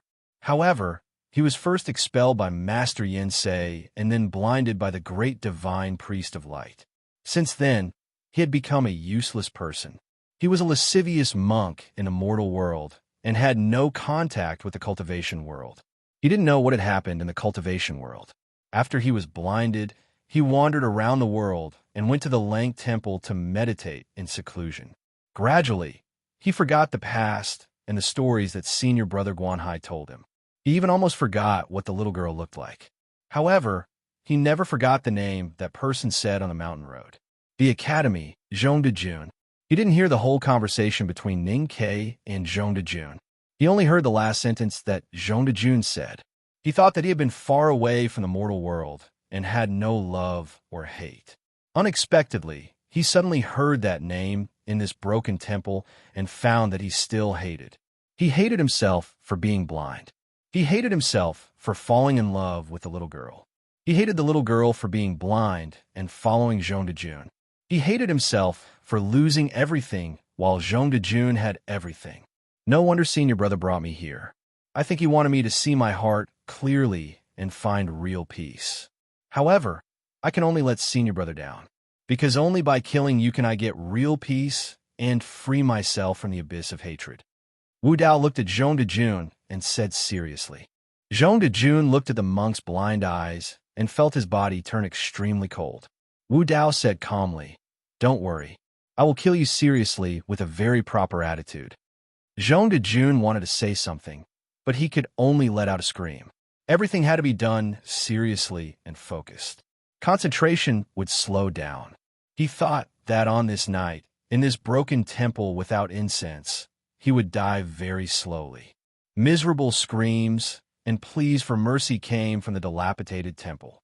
The two old doors seemed to be unable to bear to see the scene in the temple anymore, and they trembled slightly. Ning Ke stood in front of the temple and listened to the sounds coming from behind. He thought of the scene when he went hunting with the old hunter for the first time. The beast at the bottom of the pit was pierced by a dozen bamboo sticks, but could not die immediately. It seemed to be very similar to the scream made by Zhong de Jun. He couldn't help but laugh.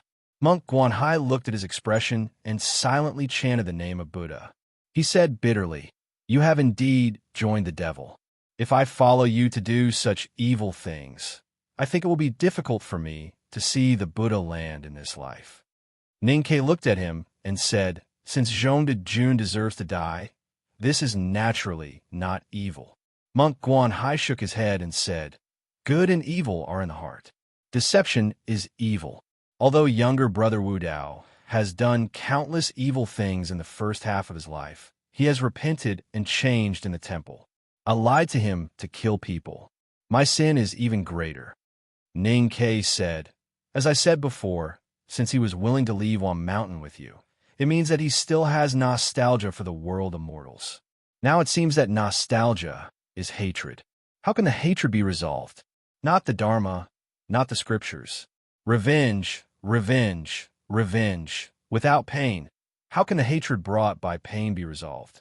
After tonight, the hatred of Wu Dao will be resolved, and he will no longer have any greed for the world of mortals. He may even be able to understand Tao in the future.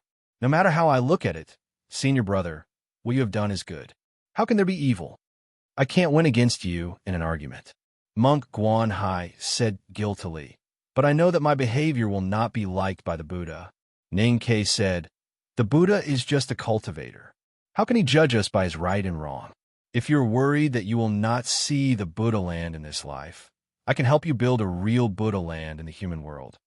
Monk Guanhai didn't know how to respond. At this moment, the screams in the dilapidated temple finally weakened, and then they did not sound again. Wu Dao pushed open the temple door and staggered out. He spread out his hands that were full of blood, looked around, and cried, "Senior brother, where are you? Where are you?" Ning Ke quietly walked to the side. Monk Guanhai stepped forward to support Wu Dao. Wu Dao fell to the ground, hugged his leg, and cried loudly. He said in a trembling voice, "Younger brother, I am sorry for your teachings." Monk Guanhai's eyes were also wet. He looked at Ning Ke, who was standing next to him, with complicated emotions, as a farewell. Then he supported Wu Dao and walked into the dark night. Ning Ke looked at the bloody scene in the dim, dilapidated temple and stood quietly. When he heard the sound from the distant official road and saw the twinkling torches, he turned and left. To be continued. If you like this work, please come to vote for me. Your support is my greatest motivation. Chapter 847. I remember saying that I was not used to the input method and often typed myself as myself. Looking back, I actually made many such mistakes. I'm going crazy. I can change them in the manuscript, but I really can't change them in the VIP chapters. Please forgive me. This is the second chapter. There's one more to go. I'll try to finish it before 3:30. It did not take long for the people in the mayor's mansion to discover that Zhong de Jun had been kidnapped. They began a search around Yangzhou City. The armed forces of the warlords showed their strong control. In a short time, they found some clues. Then, they held torches and went to the dilapidated temple outside the city. In the dilapidated temple, they saw Zhong de Jun lying in a pool of blood on the ground. After confirming that the noble was no longer breathing, everyone's faces were filled with anxiety and unease. The famous gardens by the Fuchin River also became tense because of Zhong de Jun's strange death. The atmosphere became even more depressing as the subsequent clues were found. The two monks boarded the official ship of the South Jin Kingdom an hour ago. They should be on the lake by now. Even if we chase them with a speedboat, we can only catch up with them on the other side of the lake. Chuisher looked at the wrinkles on his old father's face. After a moment of silence, he said, "The Zhong family reacted strongly. They requested to immediately send people to board the ship and chase after them. I've suppressed them for now. The head of the Chui family looked like an ordinary rich man. However, compared to his father, the true ruler of Qinghe County, he was still not calm enough. The old master had once been the prime minister of the Tang Empire and had supreme prestige in Qinghe County. He could do anything he wanted and gave Qinghe County a rare opportunity. However, he was such a powerful old man that he looked no different from an ordinary old servant. In fact, he had once met Ning Ke as an old servant. The Zhong family only had such a talented disciple. He died so tragically. It's natural for them to react strongly. You handled it well. You can't let their anger destroy the rare peace of Qinghe County. Old Master Chui extended his hand into the copper basin and slowly rubbed the towel that had been scalded by the boiling water. His somewhat exhausted voice was gradually soothed by the heat. He said, "But the identities of those two monks must be investigated. The most important reason why the warlords of Qinghe County were so low-key about tonight's murder was that the two monks were the biggest suspects. In today's world, the Buddhism sect was as low-key as before. However, as the Academy and Haotian Taoism both suffered losses, people began to be wary of the monk's power." The old man covered his face with a hot towel and remained silent for a long time. He felt that there was more to Zhong Dejun's death, but there was nothing he could do. "Be quiet, be quiet." His aged voice passed through the wet towel, echoing through the quiet study along with the steam. At a time like this, Clear River must be quiet. Chui sure knew where his father's worry or fear came from. But as long as the West Hill Divine Palace could not destroy the Tang Empire, the Qinghe Kingdom would be in fear.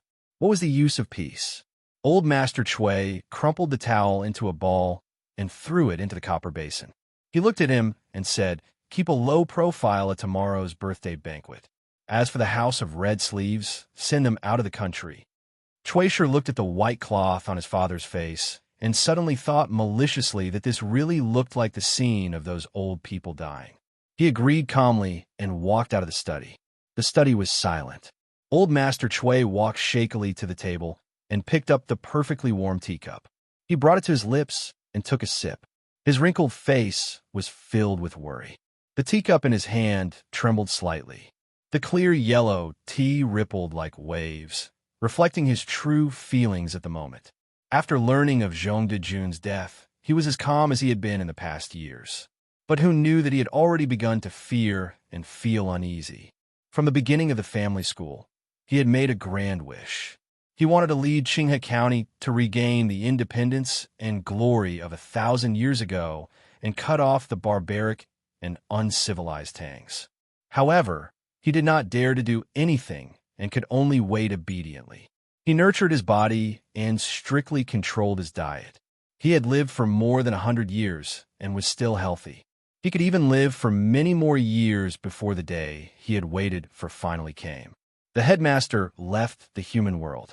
Old Master Chui began to leave his name in history, but he was still afraid, especially every night when he looked at the bright moon shining on the Fuchin River. He was so afraid that he could not even sleep. Monk Wanhai and Wu Dao took a boat and left in the night. They would go directly to the West Hill to participate in the right to light held by the Divine Hall. Perhaps Wu Dao would get some kind of opportunity from that bloody night and leave. Wang Jinglu disappeared from Yangzhou City with his straw hat. No one except Ning Ke knew that he had been here. No one knew where he was hiding and what he was preparing to do. Zhong Dejun died, and Qinghe County began to feel uneasy. The famous gardens by the Fuchin River began to fear. Ning Ke did what he wanted to do and left Qinghe County for the Great Swamp. This was a very ordinary passenger ship. Compared to the ships of the South Jin Kingdom Navy patrolling around the Great Swamp, it was pitifully small. Even slightly larger waves would cause the ship to sway violently. This kind of passenger ship was very slow. It would take 2 days to cross the Great Swamp. The people who took this kind of ship were naturally ordinary people who had no money. The seemingly boundless Great Swamp, the rapidly dulling lake scenery, coupled with the unpleasant smell in the cabin where there was nowhere to hide, caused these people who were already somewhat numb to become even more numb. Only the sound of vomiting from time to time could let people know that this was a group of living people. Ning-Ke sat at the end of the ship and did not go to the cabin to squeeze out a place to sleep with those people. The 2-day journey was not difficult for him. If he was not afraid of attracting attention, he would not even need to eat. The wind on the lake was very strong, and there was a lot of moisture in it. He sat at the end of the ship and looked at the white foam on the surface of the lake. He did not feel poetic, but only silently thought about something else. His psyche power was feeling between heaven and earth. He did not want to alarm the cultivators in the South Gene Kingdom Navy. He was precisely controlled to the lake's surface behind the boat, and some of it fell into the lake.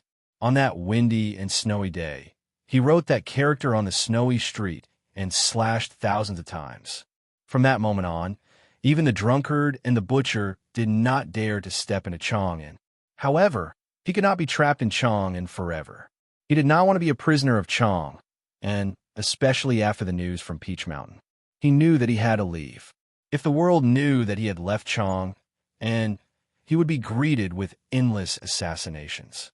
He might even see that flagon swaying in the lake wind on the ship the next moment. He needed to be able to write that character outside of Chang'an. However, people in the world today were as numb as the passengers on this passenger ship. They faced things that they could not escape with silence. Who could be the same as him? How could he write that character if there was no one else? Ning-Ke looked at the seagulls on the lake and held the handle of the iron cutlass with his right hand. He thought about this question silently from day to night, and then to the morning light that shone on the lake. Still nothing. To be continued. If you like this work, please come to vote for me. Your support is my greatest motivation. Chapter 848. For cultivators, danger was often an opportunity. The greater the danger, the more likely it was for them to break through the realm. Master Huang Yang was enlightened when he encountered the horse gang in the western wilderness. The Abbey Dean entered the legendary state of tranquility in front of thousands of knives in Chang'an. It was a risk for Ning-Ke to leave Chang'an, but he had to come. He wanted to master the human talisman through this journey. The beauty of the lake and the influence of nature, the various states of the people in the cabin, and the contemplation of eating and sleeping all made him vaguely moved, but he was unable to put it into practice. 2 days and 1 night later, the passenger ship anchored at the pier of the South Gene Kingdom. The people in the cabin carried their luggage ashore and passed through the sharp shouts of the hawkers in the South Gene Kingdom before disappearing into the crowd. Since Wang Jinglu was not by his side, Ning-Ke carried the iron cutlass on his back and the box with the iron arrows. It was naturally inconvenient for him to enter the city. He left the official road and climbed a mountain peak where few people visited. He found a mountain stream and took a bath. He caught a gazelle and roasted it to eat. Then, he slept peacefully on a tree. Many years ago, when he was still a teenager, he could live freely in the Min Mountain with Sang Sang on his back. Now that he had the Great Spirit, he could kill a tiger with a stone. Life in the wild, which was difficult for ordinary people, was not difficult for him. He could live comfortably. It didn't take long for them to see the outline of the city in the distance. Although it wasn't as magnificent as Chang, and it was still one of the top cities in the world, Ning-Ke became more cautious. He made some changes to his appearance, restrained his psyche power, and covered his snow mountain and ocean of Qi with the Great Spirit. Then he walked on the official road. He waited on the official road for a long time and found the carriages of the prince's mansion. He quietly put the cutlass and arrows in the carriage and followed the carriages into the city. The reason why he was so cautious was not because it was the capital of the South Gene Kingdom, Lincoln. There were many powerhouses in the city, and there was an array on the city wall. It was because there was a lonely mountain not far from the capital. The sword Garrett was in that mountain. Ning-Ke was confident in his current state, but he did not think he could withstand Liu Bai's sword for even a moment. He followed the caravan into Lincoln City. When they reached a quiet place, he retrieved the iron knives and arrows from the truck. The whole process was simple and no one noticed. According to his original plan, he planned to stay in Lincoln City for 2 days to get a feel of the people here and see if it would be helpful for his cultivation. Then he would leave. Since he was returning to the mortal world in search of fated chances, he wanted to feel the aura and power of the human world. Naturally, he had to get in touch with ordinary people, so he went directly to the eastern city. Similar to Chang, and the eastern city of Lincoln was also home to the poorest people, and the poorest people were the most ordinary people because poverty was always the norm in the human world. Before entering the eastern city of Lincoln, he had made some mental preparations. However, when he passed through the straight and luxurious Imperial Street and entered the short alleys, he still found that his mental preparations were not enough. He had thought that he had been living in the eastern city of Chang and for many years and was used to seeing poverty. Lincoln was the capital of the South Jin Kingdom, but he did not expect that the poverty here was still beyond his imagination. The street was already extremely narrow, and most of the area was occupied by the residents' tents. It was extremely crowded, and one had to constantly avoid the protruding iron sheets as he walked. He also had to be careful not to be splashed by the urine of the people in the tents. It was a difficult task for anyone. Ning K stepped on the old bricks in the dirty water and walked with difficulty in the dirty air and noisy scolding. Suddenly, he smelled something greasy beside him. He turned his head and saw a woman in ragged clothes wiping a hot iron pot with a piece of meat in her hand. Several shirtless little boys covered in mud stood beside the iron pot and waited. Their little hands held the broken bowl tightly, and their eyes were shining. The sound of urine came from the toilet next to them, which was separated by an old cloth. After a while, the old cloth was lifted, and a girl walked out holding up her pants. There was no shyness on her face, only anger. She shouted at the little boys, "Is this for you to eat? Don't be greedy." Ning K looked at this scene, and after a moment of silence, he continued to walk into the depths of the dilapidated street. He had seen scenes that were far more sad and dark than what he was seeing now. However, since he came to the city of Wei, he had not experienced such a life for many years. At least in Chang, and he would never see such a life. He walked very slowly because the alley was narrow and also because he wanted to see more. He squatted not far from a well at the corner of the street and watched the women wash their clothes. He found that they did not use any soap powder, and they did not even use the washing hammer that was placed next to them. They just kept rubbing their white hands. A noisy chatter sounded behind him. He stood up to make way for the girl he had seen earlier to come over with a rice bowl. This bowl was relatively intact. The porcelain still had some color to it, and it was filled with white rice. The rice was covered with vegetables, and he could even see 2 pieces of grease on it. The little boys, who should be her younger brothers, followed behind her excitedly and raised their arms to wipe their noses from time to time. They were probably thinking about how they could snatch a few mouthfuls of that rice bowl later. Ning K thought for a while and followed them. In the deepest part of this dilapidated market, there was the most dilapidated house. The girl brought her younger brothers to the front of the house, only to find that the front of the house was surrounded by children like them, all holding rice bowls in their hands. The younger brother stood on his tiptoes and looked at the rice bowls in the hands of other children. He turned to her and shouted, "Sister, Zheng Lily's family actually made braised pork, red braised pork." The little boy's expression was extremely exaggerated. He danced with joy, and his face was full of disbelief and shock, as if he had seen the most ridiculous thing in the world. The girl listened to her brother's report, and her face became extremely ugly. She pushed through the crowd and looked at a girl of the same age, who was dressed in relatively better clothes, and said loudly, "It's my family's turn to cook today." Then she looked at the children holding rice bowls in front of the dilapidated house, and said with her eyes wide open, "It's my family's turn. If anyone dares to compete with me, I'll go and burn his house at night." There were more than a dozen children carrying rice bowls, and some of them were obviously older than her. Hearing this, they showed fear on their faces and subconsciously stepped back. The girl of the same age as her was not afraid of her, and even took 2 steps forward. The reason for this was because there were 5 thick pieces of braised pork in her rice bowl, so her face was full of pride, just like the braised pork. She said, "How can these few pieces of rotten vegetables fill my teacher's stomach? If my teacher doesn't fill his stomach, how can he have the energy to teach us?" The girl's brother said softly, "Yes, sister, why don't we let the teacher eat braised pork, and let's share this bowl of white rice."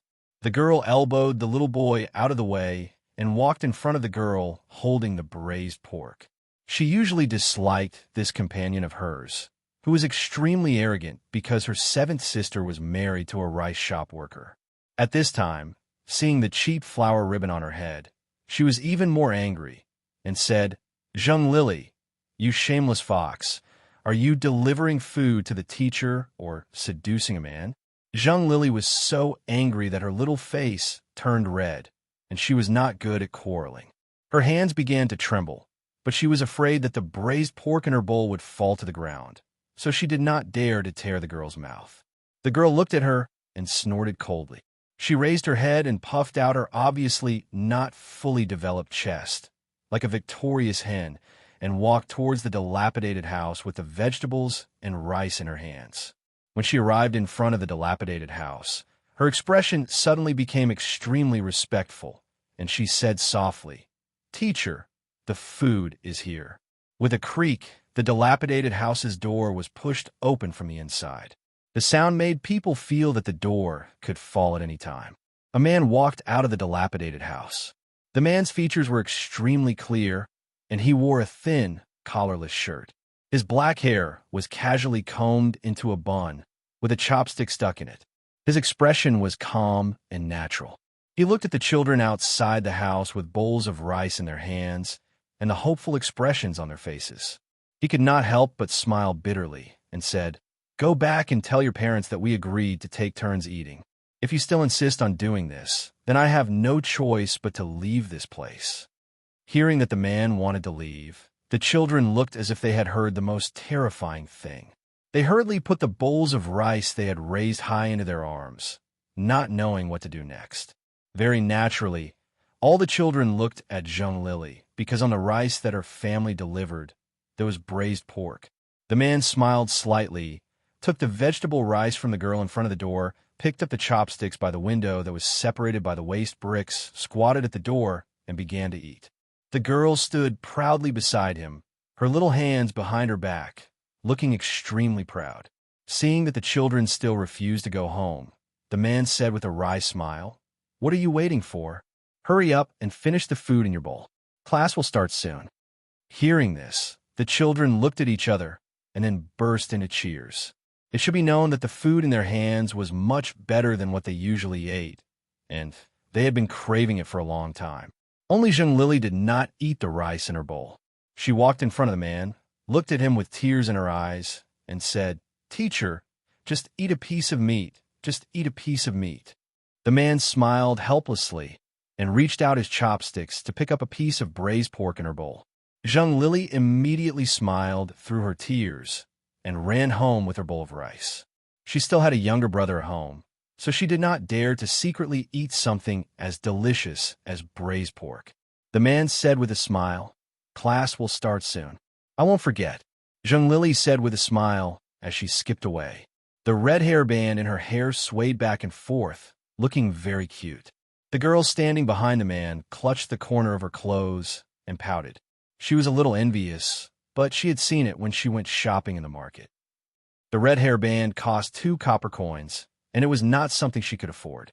The man glanced at her and said softly, "I'll buy it for you secretly." The girl smiled happily and nodded her head in agreement. Ninkei stood outside the crowd. He looked at the dilapidated house, the children who came to deliver food, and the man who walked out of the dilapidated house. He was extremely shocked. He had seen this man before. At that time, the cold wind of the Hullen Sea was howling, and countless powerhouses had gathered. Even the eldest brother could not completely overshadow this man's brilliance. This man, whether he appeared in the West Hill Divine Palace, the front gate of the Devil's Doctrine, the palace of the secular world, or the ancient Lang Temple, was so proud because he was the world wayfarer of Haotian Taoism, Yisu. However, hiding in the dilapidated house in the east of Lincoln City, he was so calm, so ordinary, as if he had lived here for many years. What on earth happened? At this moment, violent curses and whips suddenly came from outside the crowd. A priest, under the protection of more than 10 guards, walked to the old house. The priest looked at Yisu, who was holding a bowl of rice, and asked coldly, "Who allowed you to teach here?" To be continued. If you like this work, please come Achidian. Come to vote for me.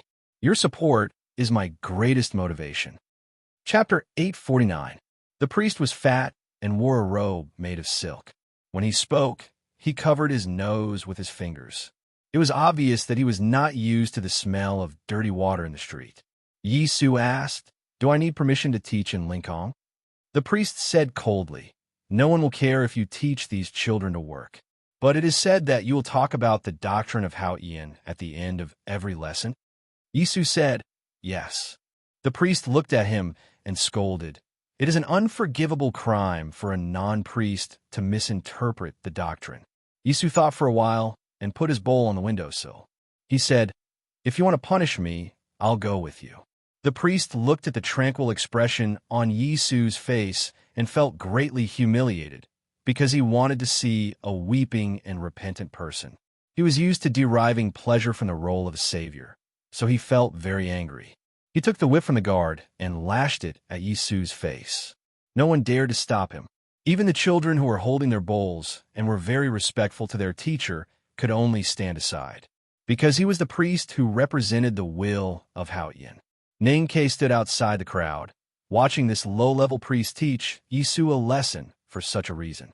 Naturally, he felt that it was a bit ridiculous, thinking that this was really courting death. However, when the whip was lashed out, Yi Su still did not react. He stood in front of the dilapidated house with his head down, as if waiting for the whip to leave a bloody mark on his face. Ning Ke then remembered that Yi Su was defeated by second brother in the Battle of Verdant Canyon. His snow mountain and ocean of chi were destroyed. Now, he was just an ordinary person, or even a useless person.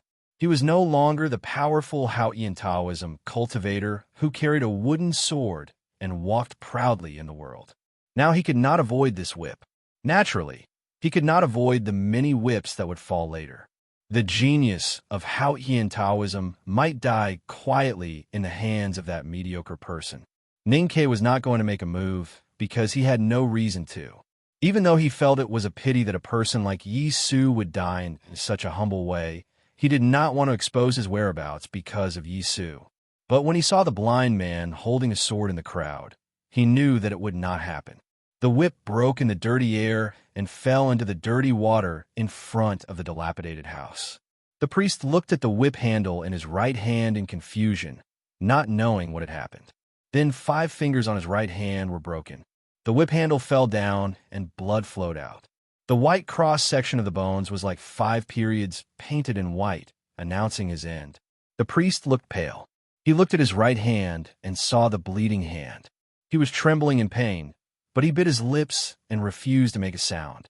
He was not the kind of person who devoted himself to Taoism and had a firm Taoist heart. The reason why he could bear the pain of his broken finger was that, like Ning Ke, he also saw the blind man holding a sword outside the crowd. From the moment he saw the blind man, the priest knew why the whip broke and why his fingers were separated from his body. He also knew that if he did not want his head to fall off, he had to bear the pain. The West Hill Divine Palace had a highly respected status in any country other than the Tang Empire. Ordinary nobles did not dare to offend the low-level divine priests. However, there was a place in the South Jin Kingdom where even the West Hill Divine Palace had to be respected. The low-level divine priests were no different from pigs and dogs in their eyes. That was the sword garret. The priest didn't dare to linger in front of the house any longer. He walked out of the alley with his head down with a dozen guards. When he walked past the blind man holding the sword, he almost wanted to hide his head in his pants. It was said that the emperor of the South Jin Kingdom was killed by the sword of this blind man. He did not think that his life and that of the guards were more valuable than the life of the emperor.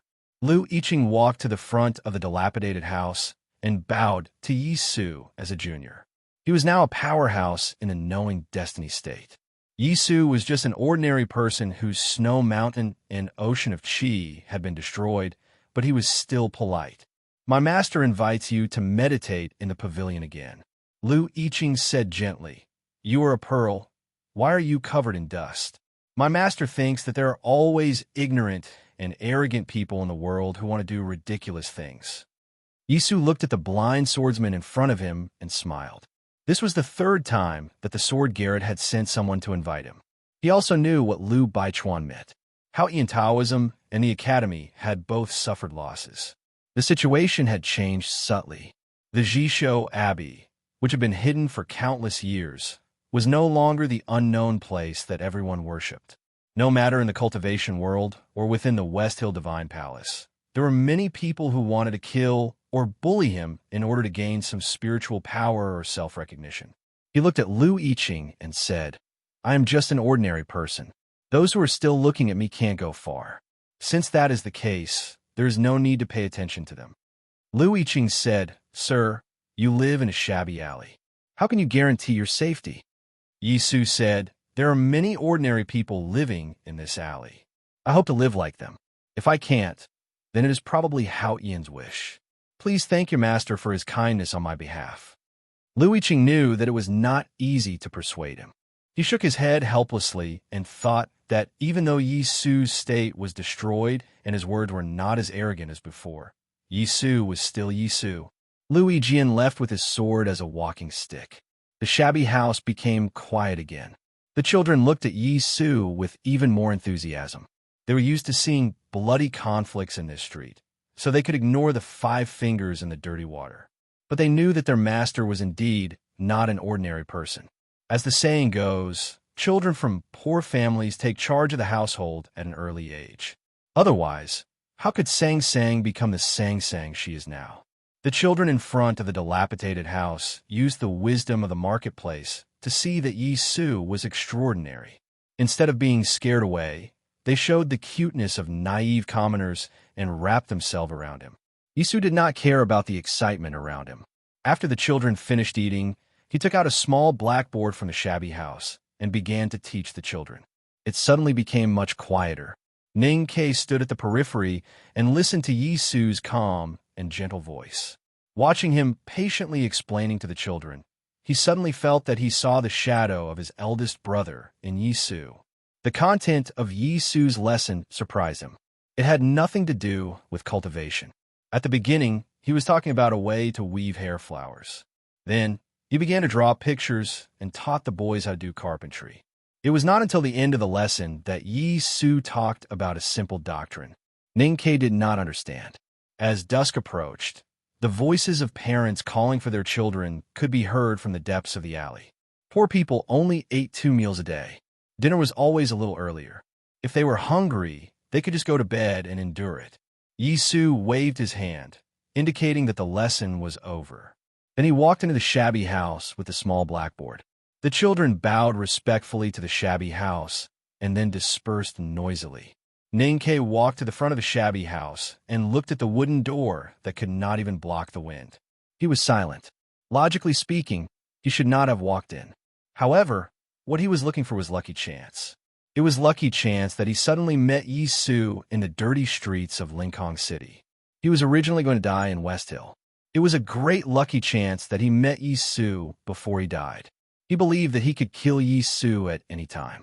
He took 2 steps forward and raised his hand and knocked on the door. "Come in," Yisu said in the shabby house. Ning Kei pushed the door open and walked in. There were only 4 walls in the shabby house. There was only a small bed and a water tank. There were many holes in the felt of the roof, which was bright from the twilight. Yisu was surprised to see him. He said with a smile, "Why are you here?" Ning Kei said, "I was just wandering around. I didn't expect to meet you here." Yisu invited him to sit on the bed and said, "This kind of thing has always happened randomly." Ning Kei said, "Who would have thought that you were hiding in a shabby alley and working as a teacher?" Yisu filled a bowl of water from the tank and handed it to him. He said, "After the Battle of Verdant Canyon, I went to the Kingdom of Song first and then came here. I lived here for a period of time many years ago." Ning Kei took the bowl and thanked him. He asked, "Is it the legendary journey where you broke through the pass of life and death?" Yisu said with a smile, "You can't see through life and death as long as you look at it. The pride I had in the past seems to be a bit ridiculous now." Ning Kei's current state was not enough to fully understand this sentence. But he vaguely felt that although Yisu's state was destroyed, he seemed to have surpassed the past in some aspects. Yisu asked, "Why did you come to the South Jin Kingdom?" Ninkei said, "I was just passing by. I am going to the West Hill Divine Palace." After the Battle of Verdant Canyon, Yisu became a useless person and was no longer a cultivator. Naturally, he did not care about the affairs of the cultivation world. He did not know that the West Hill Divine Palace was going to hold the right to light, nor did he care. Ninkei thought of the scene when he was teaching and asked confusedly, "With your state and knowledge, as long as you are willing, it would not be difficult for you to teach the South Jin Kingdom's Imperial Examination Champion or a powerhouse in cultivation in a few years. Why did you teach those things before?" Yisu said, "If you want to cultivate, you need talent. There are not many talented students in Lincoln City. Even if there are, they would have entered the sword garret. As for why I teach those children to weave flowers and do carpentry, it is because these skills can help them earn money in the shortest time possible, and then they can eat more." Ninkei thought for a long time and finally said two words, "I admire you." Yisu said, "If you want to admire me, you should admire your eldest brother. He taught in the marketplace many years ago. What I'm doing now is nothing new." Ninkei said, "Eldest brother is that kind of person, but you did it halfway. That is even more admirable." Yisu said, "I lived in a small Taoist temple in Chang'an City for a while. I like the feeling of the true meaning in the marketplace. Now I'm also looking for my own peace. Why should I admire you?" Ninkei's hand, which was holding the bowl of water, slightly stiffened when he heard the words, "There is truth in the marketplace." He looked at Yisu's eyes and asked very seriously, "Can you teach me these?" "It was supposed to be 2 chapters, but I have an emergency to report. I will attend an event of Shengdao literature on the 11th. I will try to finish it as early as possible. If one day doesn't work, I will come back after 2 days. I do not want to stop updating, so I have to save up some manuscripts. Today, there is only 1 chapter. Then I recommend a book to you. The title is Forging Immortals. The author is a recruit carrying a spear. The book number is 246-6815. The number of words is more than 1,000,000. It is very full and very serious.